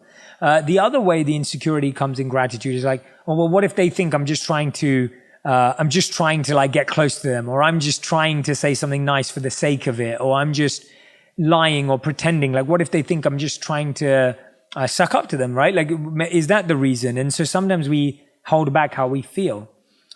What I'd say to you is, I'd say that expressing gratitude, if genuine, if from the heart, and if well explained and thought out, should always be shared even when you feel uncomfortable. Because when it's shared from that place, you've already got the benefits of feeling grateful. And then if that person does or doesn't react in the way you expect them to, and by the way, there shouldn't be a need for them to react because you're just thanking them for what they've already done. You're not thanking them for what they're about to do. You're thanking them for what they've already done. So now if they respond in an ungrateful way, you haven't lost your gratitude because you're grateful for what they did in the past, not what they did in the future. So don't then go, oh, well, they didn't even deserve me to be grateful, because they did for that moment of what they did for you. So share it because it's good for you. Don't worry about how they respond. Yeah. And I guess also if they do respond in that way, or if they do think that, that's their own issue, right? Yeah. Yeah, completely. That's not your issue. That you've expressed it from your heart. How they react is kind of out of your control, right? And that's another key learning, I think, on this path to thinking like a monk, I would guess, is, you're not in control of other people's thoughts, right? Not at all. And that's, that's the biggest lesson, is that you're not in charge of the results, how people respond, or what they think. You never are. So wasting your time trying to change how someone thinks of you can actually be one of the most worthless pursuits in life.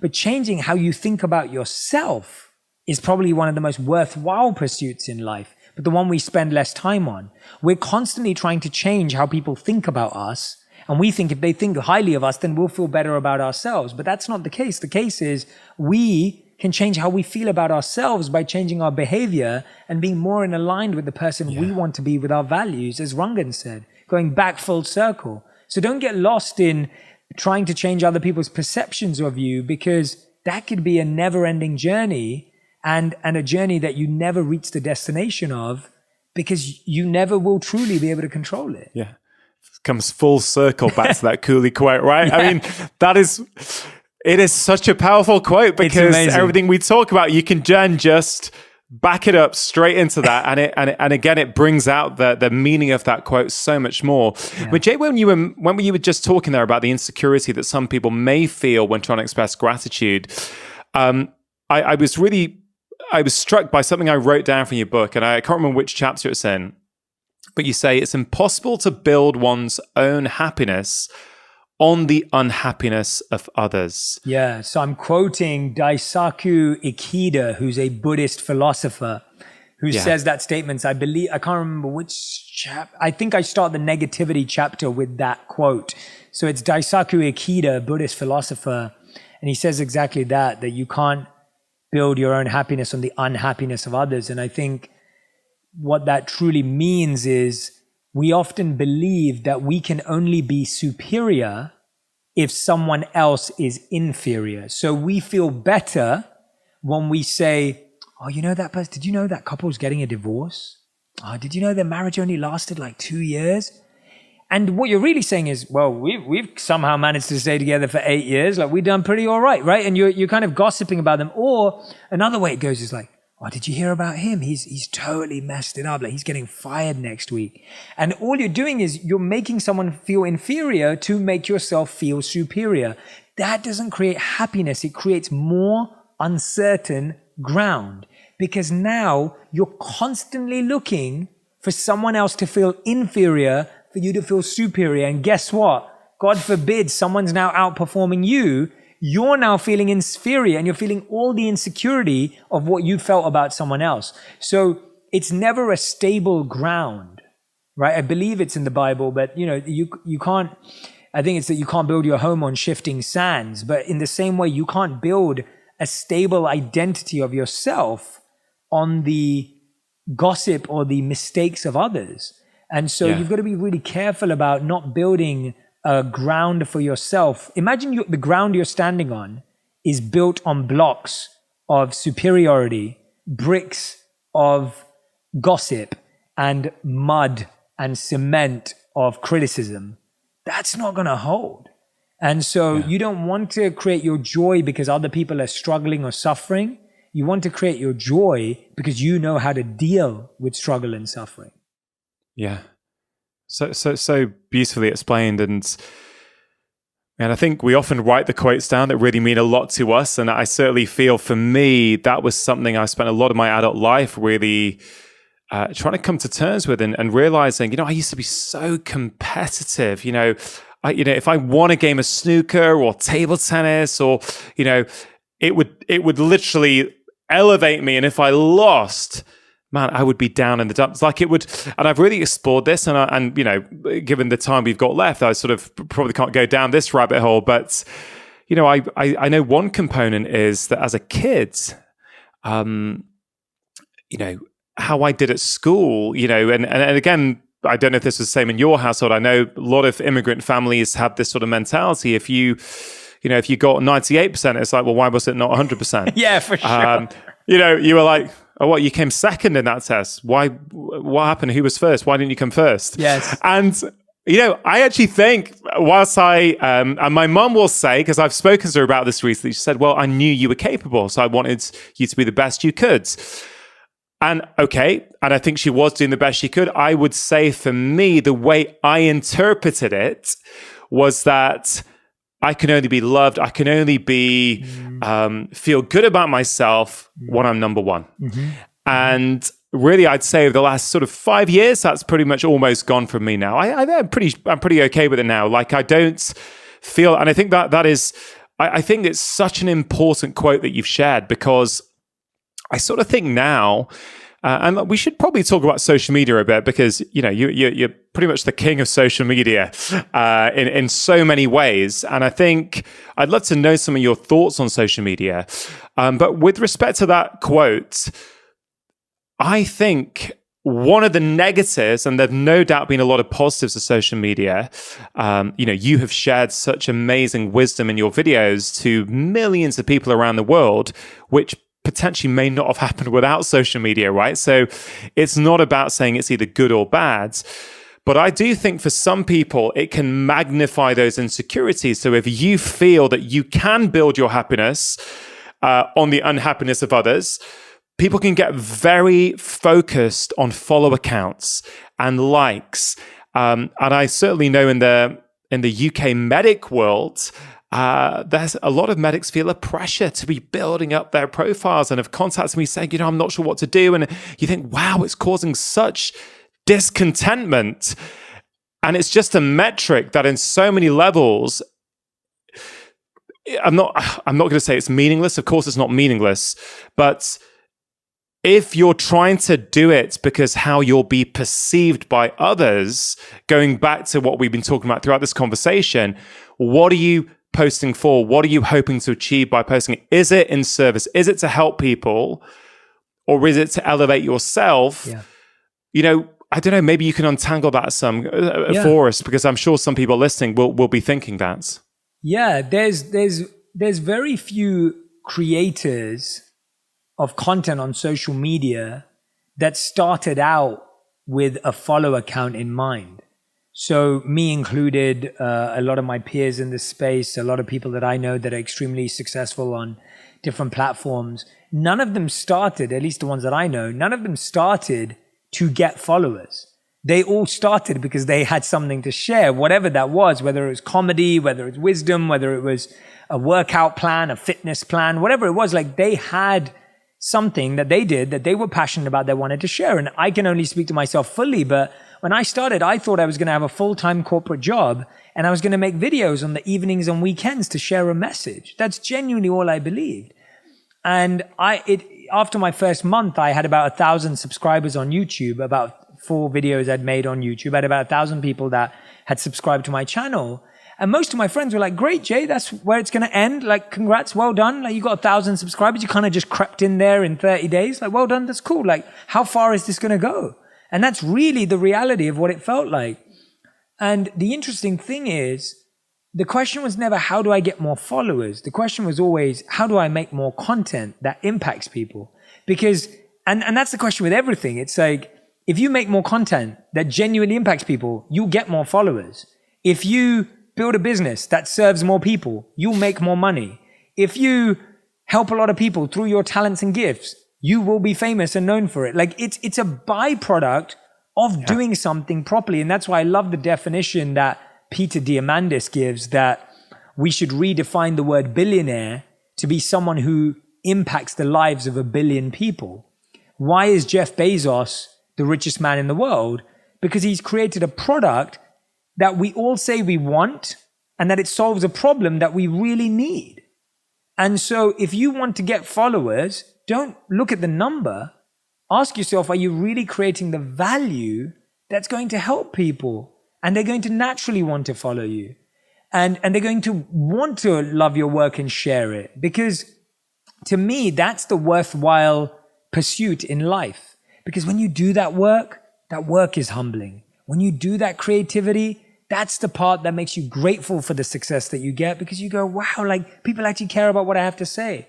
But if you're just obsessed about numbers and metrics without being obsessed by the content, the creation, and the service, then you'll never be satisfied, because there'll always be someone better than you. So for me, when I set out to write this book, so many people were like, oh, so do you want this book to be a bestseller? And I said, I want this book to be a bestseller. Of course I do. But I'm not going to focus on it being a bestseller. I'm going to focus on writing the best book in the world that I can possibly write, given the skills that I have. And that's why when I talk about Dharma in the book, which is helping everyone find their purpose, Dharma is broken down. Dharma means purpose loosely, and it has many different meanings, but one of them is nature and purpose, your true nature. And the 3 aspects that I'll share now and there's more depth in the book, the 3 aspects of Dharma are your passion, your skills, and your compassion. That's what it means. When you have your passion plus your skills plus your compassion, that equals purpose. But for most of us, if we're just looking at numbers and metrics and data, I mean, you'll be dissatisfied that. And I'm saying that as someone who really values numbers. I understand the value of followers, social media. I get the value of all those things, and I'm highly strategic. But I'll be completely honest with you. I'm not focused on the number. I'm focused on making content. And that's the message, that if we're focused on really creating value in the world, all of the other stuff will come naturally. You don't have to go out and separately try and get it. And, Rangan, you've done a great job of this. You've made content that's very organic to you. You've made content that's very natural to you. And I think that's what people gravitate towards you and your podcast and your books, because it's you being yourself. You're not trying to sound like someone else. You're not trying to be someone else. And if you look at the most successful creators in the world, they're all like that. They've just really shared their raw personality with others. Yeah. I mean, thanks for sharing that, Jay. And I will just add to that.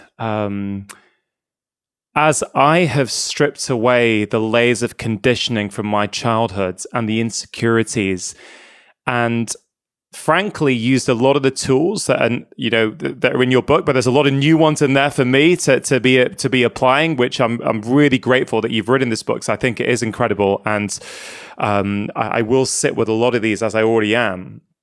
But as I have become more me, and I post, frankly, I'm like you, like many people, I'm a busy guy. I've got 2 young kids. I made a decision that my spending time with my children, spending undistracted time with my family is more important to me than other things. People have heard me say before, I don't tend to, let's say, Insta story that much or when I'm at home, because my kids are around. And for me, it doesn't fit with my values to model to them that every aspect of my life needs to be documented into a screen. Now, that is absolutely not a criticism of people who do that. It genuinely isn't. It's just not the way I choose to do things. But But really, what I was trying to say is that I think what you said about your focus on making content that changes people's lives. And of course, then people are going to share it because you're giving people something of value. And I found not only, particularly with this podcast, which is probably the favorite thing of all the things that I do now, is I get to be myself. I get to talk with amazing people like you. We get to have honest conversations that really, often there's no real agenda. It's just about trying to share your insight, my insight, just have these sort of conversations. And I feel I have become a happier and more content person since I started doing my podcast, because it's helped me be myself. It's exhausting trying to be someone else. Do you know what I mean? It's tiring trying to be someone else. And going back to what you said at the start, if people are trying to spend their lives living someone else's life, it's knackering. It's so tiring. It's so tiring. It's I think, I'm sure it's been stated before around how it's so hard trying to act like someone else and so much easier. It's less effort being yourself. Yeah. But that's what you said, that our childhood has made us believe we're not enough. And so we think we have to be what's rewarded in society. And actually, we're now living at a time where what's being rewarded in society is being yourself, and that authenticity. And you're right. It's not about whether someone's posting 30 stories a day or not. That's not what it's about. It's about, is that authentically the life they want to live? That's the question. The question isn't, do you make videos or have a podcast or have millions of followers? The question is that authentic to who you are and what you're really trying to do in the world? Because, by the way, I know people who've impacted the world who have 0 followers. Yeah. Right? Like, I know people who've impacted the world who have no videos or content. That's not the only way to impact the world. That is a way to impact the world. And that's a way that I had to pursue, and Rangan's pursued in a different way in his life. And if you look at Rangan's journey and my journey, we're doing it in different ways. There's no sameness in how it's being done, because everyone has that. So don't limit yourself to believe there's only one way to getting to where you want to go. There are multiple paths, and you probably have to test and experiment and take a few of them to see which one actually comes to fruition. And I took many paths. I tried so many things before I tried social media that social media was the only option I had left. And so for me, social media wasn't even my first choice. Social media was my last choice of how to work. But I was getting no breakthroughs from media companies and media execs and content platforms. I got no love from it all. So I had to turn to social media. Something I've been thinking about recently in preparation for this conversation is, obviously, we've both got Indian families as our background, right? Both of us, I think, were born and brought up in the UK, but our families are from India. Yeah. And it's interesting. I don't know how your parents got together, but my parents had a full-on arranged marriage. My dad was working in the UK. He'd emigrated here. He'd been here for about 10 years. And he basically took his annual leave. His family had arranged for him to get married. He literally flew home to India for, a week. He met my mum, I think, on the Saturday for just a cup of tea. And on the Sunday, they got married. And then a few days later, dad flies back home to work. And about 3 months later, my mum comes over and, they set up life together. Now, what's really interesting as a kid growing up, as an immigrant kid, struggling with identity, trying to fit in with, your English friends around you, I was a little embarrassed once I realized that mum and dad had never met. I'm like, oh, that's just not cool. People need to meet and fall in love and have romance and, the things you see on TV and in films. But as I get older and as I reflect, and I'm not saying mum and dad's marriage was perfect by any stretch. I'm not saying it was or it wasn't. I'm not trying to put it on a pedestal. But what I am saying is there are many different ways. I think this really speaks to a lot of the messages in your book, Jay. There's many different ways to love. There's not just one way that we get to experience love. And as you just said, your sister introduced you to the lady who now is your wife. Yeah. And we think about it's either a love marriage or an arranged marriage. But actually, for many years, even in Britain, families have put dinners on and introduce, I think you'll really get on with that family's daughter. It's the right age. It's always happened somewhere along the way. We've kind of lost all that and thought we're just gonna randomly meet someone in a bar that we've never met before, go on a date, and suddenly it's gonna all mash up. Do you know what I mean? Yeah. There's a study, I think it was from maybe 30 years ago. No, up until 30 years ago, I think the research shows that you are likely to meet someone that you spent your life with within 5 miles radius of your home. That's how close to home it was. Now, that's not a good or bad thing, exactly like what you're saying. I'm not saying, things were better in the past and everything's going. I'm not someone who's painting that picture either. But I do think you're spot on that I don't think we're open. I know clients who've met because they care about the same charity. I have friends that have met because they both love cycling. I've had friends that have got together because someone introduced them. And I think when we limit it to say, well, I'm just going to hope I bump into someone, or I'm going to go on the apps casually and see if I find someone, I think the casual approach to love doesn't work because it's a game of odds. You've got to meet a lot of people to figure it out. And I think today the problem is with the paradox of choice that we both know about and we talk about, this idea that now there's just plenty of fish in the sea and you actually know that, oh my gosh, yeah, I mean, anyone who's on this app, there's just so many more options. And what I've realized is that love isn't about finding the right person. It's about finding the person that you want to make it right with. And I think love is so much more about a choice of are we energized and enthusiastic to figure this out versus I'm going to find someone who perfectly matches and fits. And so I think now we're looking for this perfect match, this perfect fit, this perfect connection. And that alienates us because every time we meet, it's slightly wonky. It's slightly doesn't fit. There's a slight issue. And we're like, oh no, there will be someone who is all 10 of the things. And I'm like, well, I don't think there is. I think what there is, you know what? We have enough energy, excitement, and enthusiasm for each other that we're going to figure it out every single day. And we're going to bring that energy every single day. And so I think that that's what's eluding us to the challenges that we face in trying to meet someone. Yeah. I want to move on to rule 4. Your partner is your guru. Because, well, I love all the rules. This one I really, really like.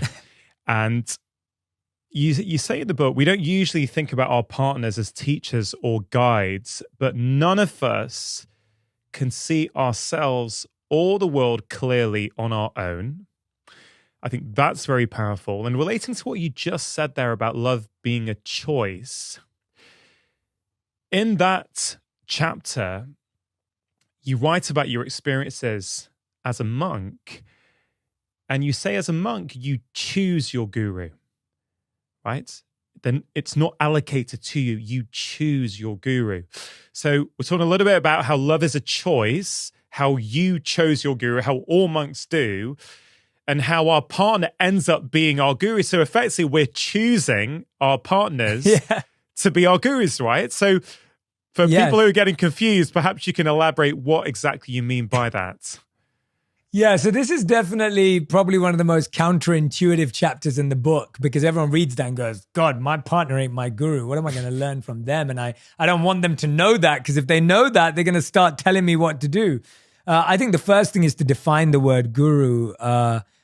I'll do this through, experience of it. Our gurus in the monastery sat in our classes. Often my gurus were twice my age, if not even older. A 70-year-old man or one of our female guides as well would sit at the back of a class by a 25-year-old.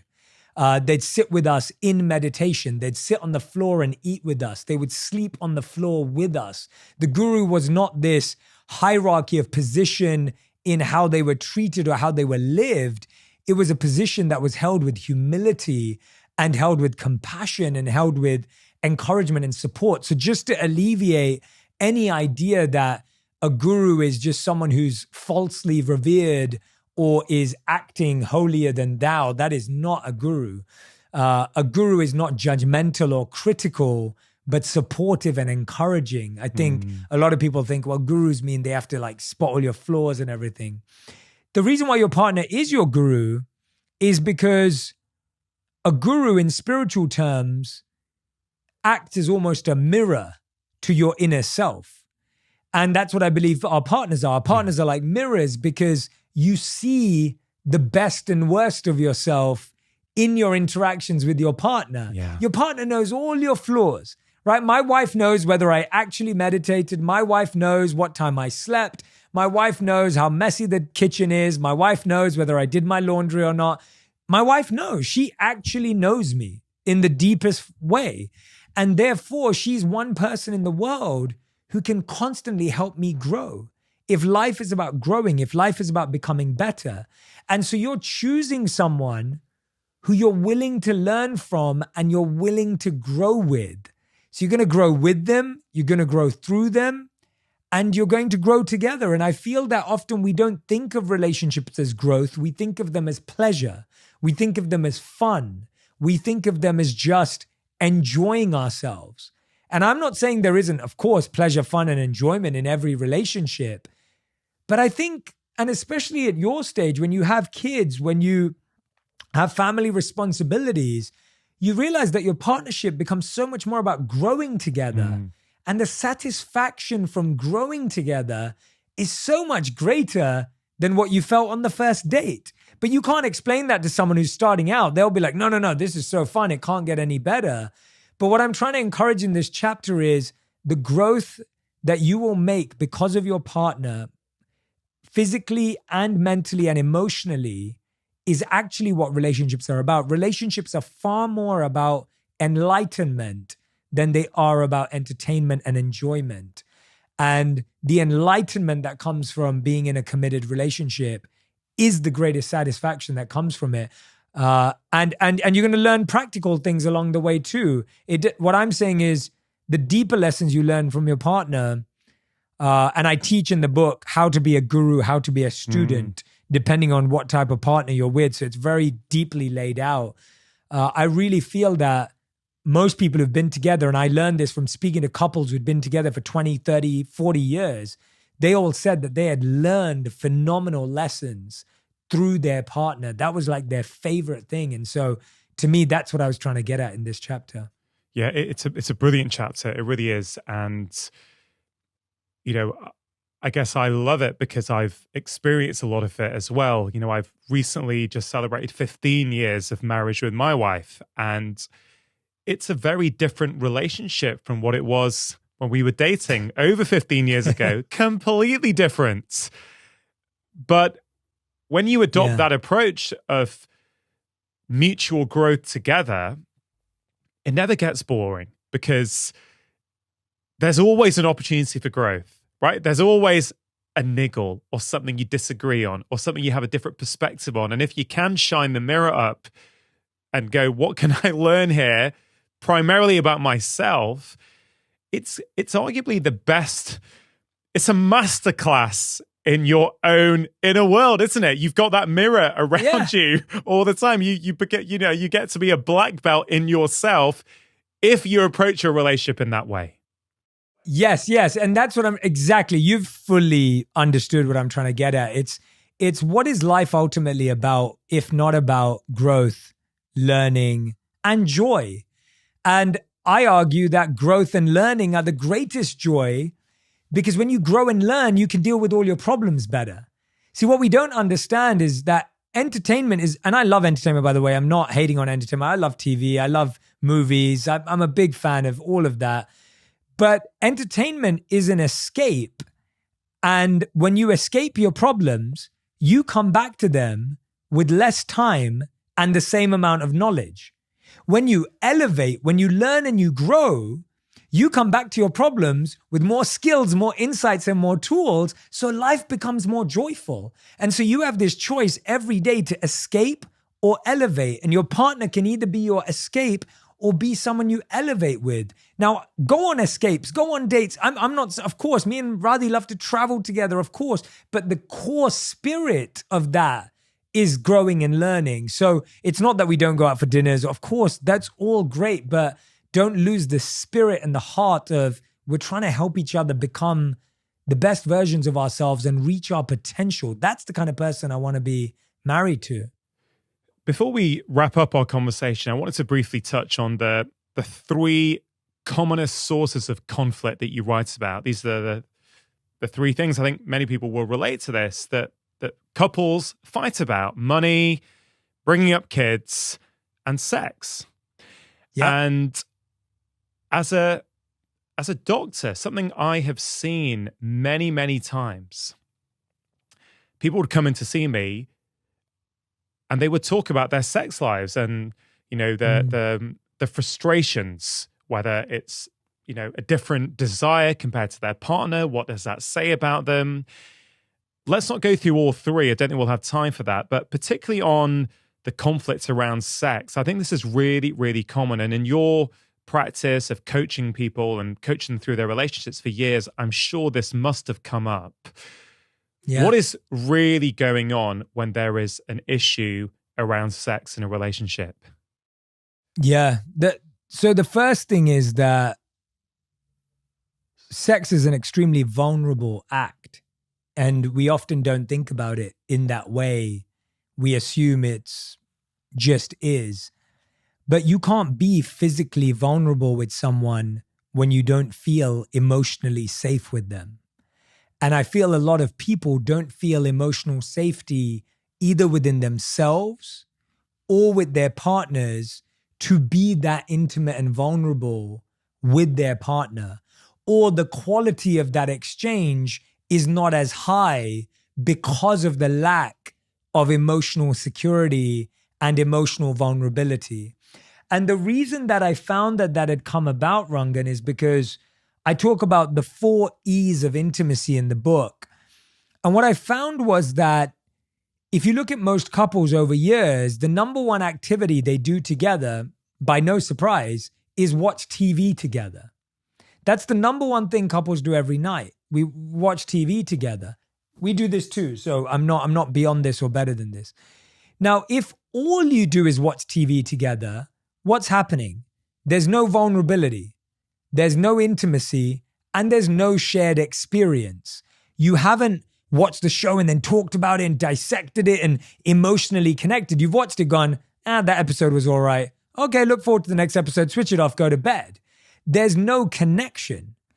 So bonding over entertainment is a very low form of intimacy.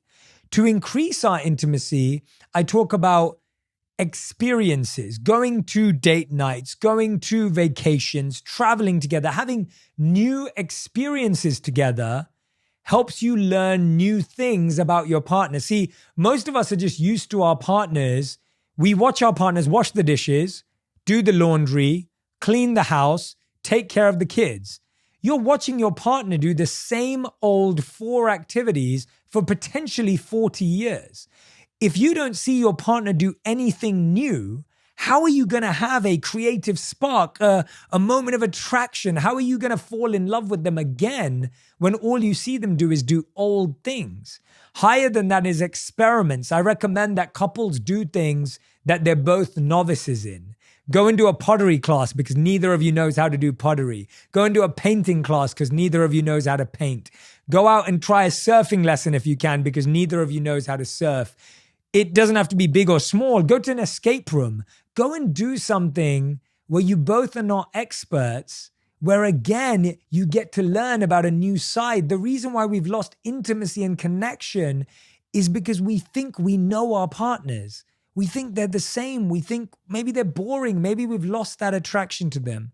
And the 4th and final stage is go and do some education and engagement together. If you're learning and growing together, you're going to feel so emotionally close that the physical closeness is just a byproduct. And engagement, if you can go and serve together, if you can go and make a difference together, the connection you feel is so much more powerful. So those are reasons why you can both work on stuff. But often we find when it comes to sex, one of the biggest things is a personal sense of dissatisfaction. Someone's not happy with their body. Someone's not happy with their own purpose and passion. Someone's going through their own disconnection with themselves. Sometimes it's not about you at all. And I think so often we make it about us. That's what I've seen in relationships with coaching. When someone doesn't want to have sex with you, you make it about you. And you go, oh, you don't have sex with me. And they're like, I just don't want to have sex. Like, I still have to figure out what's going inside of me because I'm healing trauma. I'm healing stuff from my parents. I'm healing my ex-girlfriend, boyfriend, and relationships. And I think we don't talk about any of these things. And so I think we're often expecting someone to be vulnerable and intimate with us when we are not emotionally safe and secure with them. If that conversation resonated with you, here is another incredibly powerful one that I really think you're going to enjoy.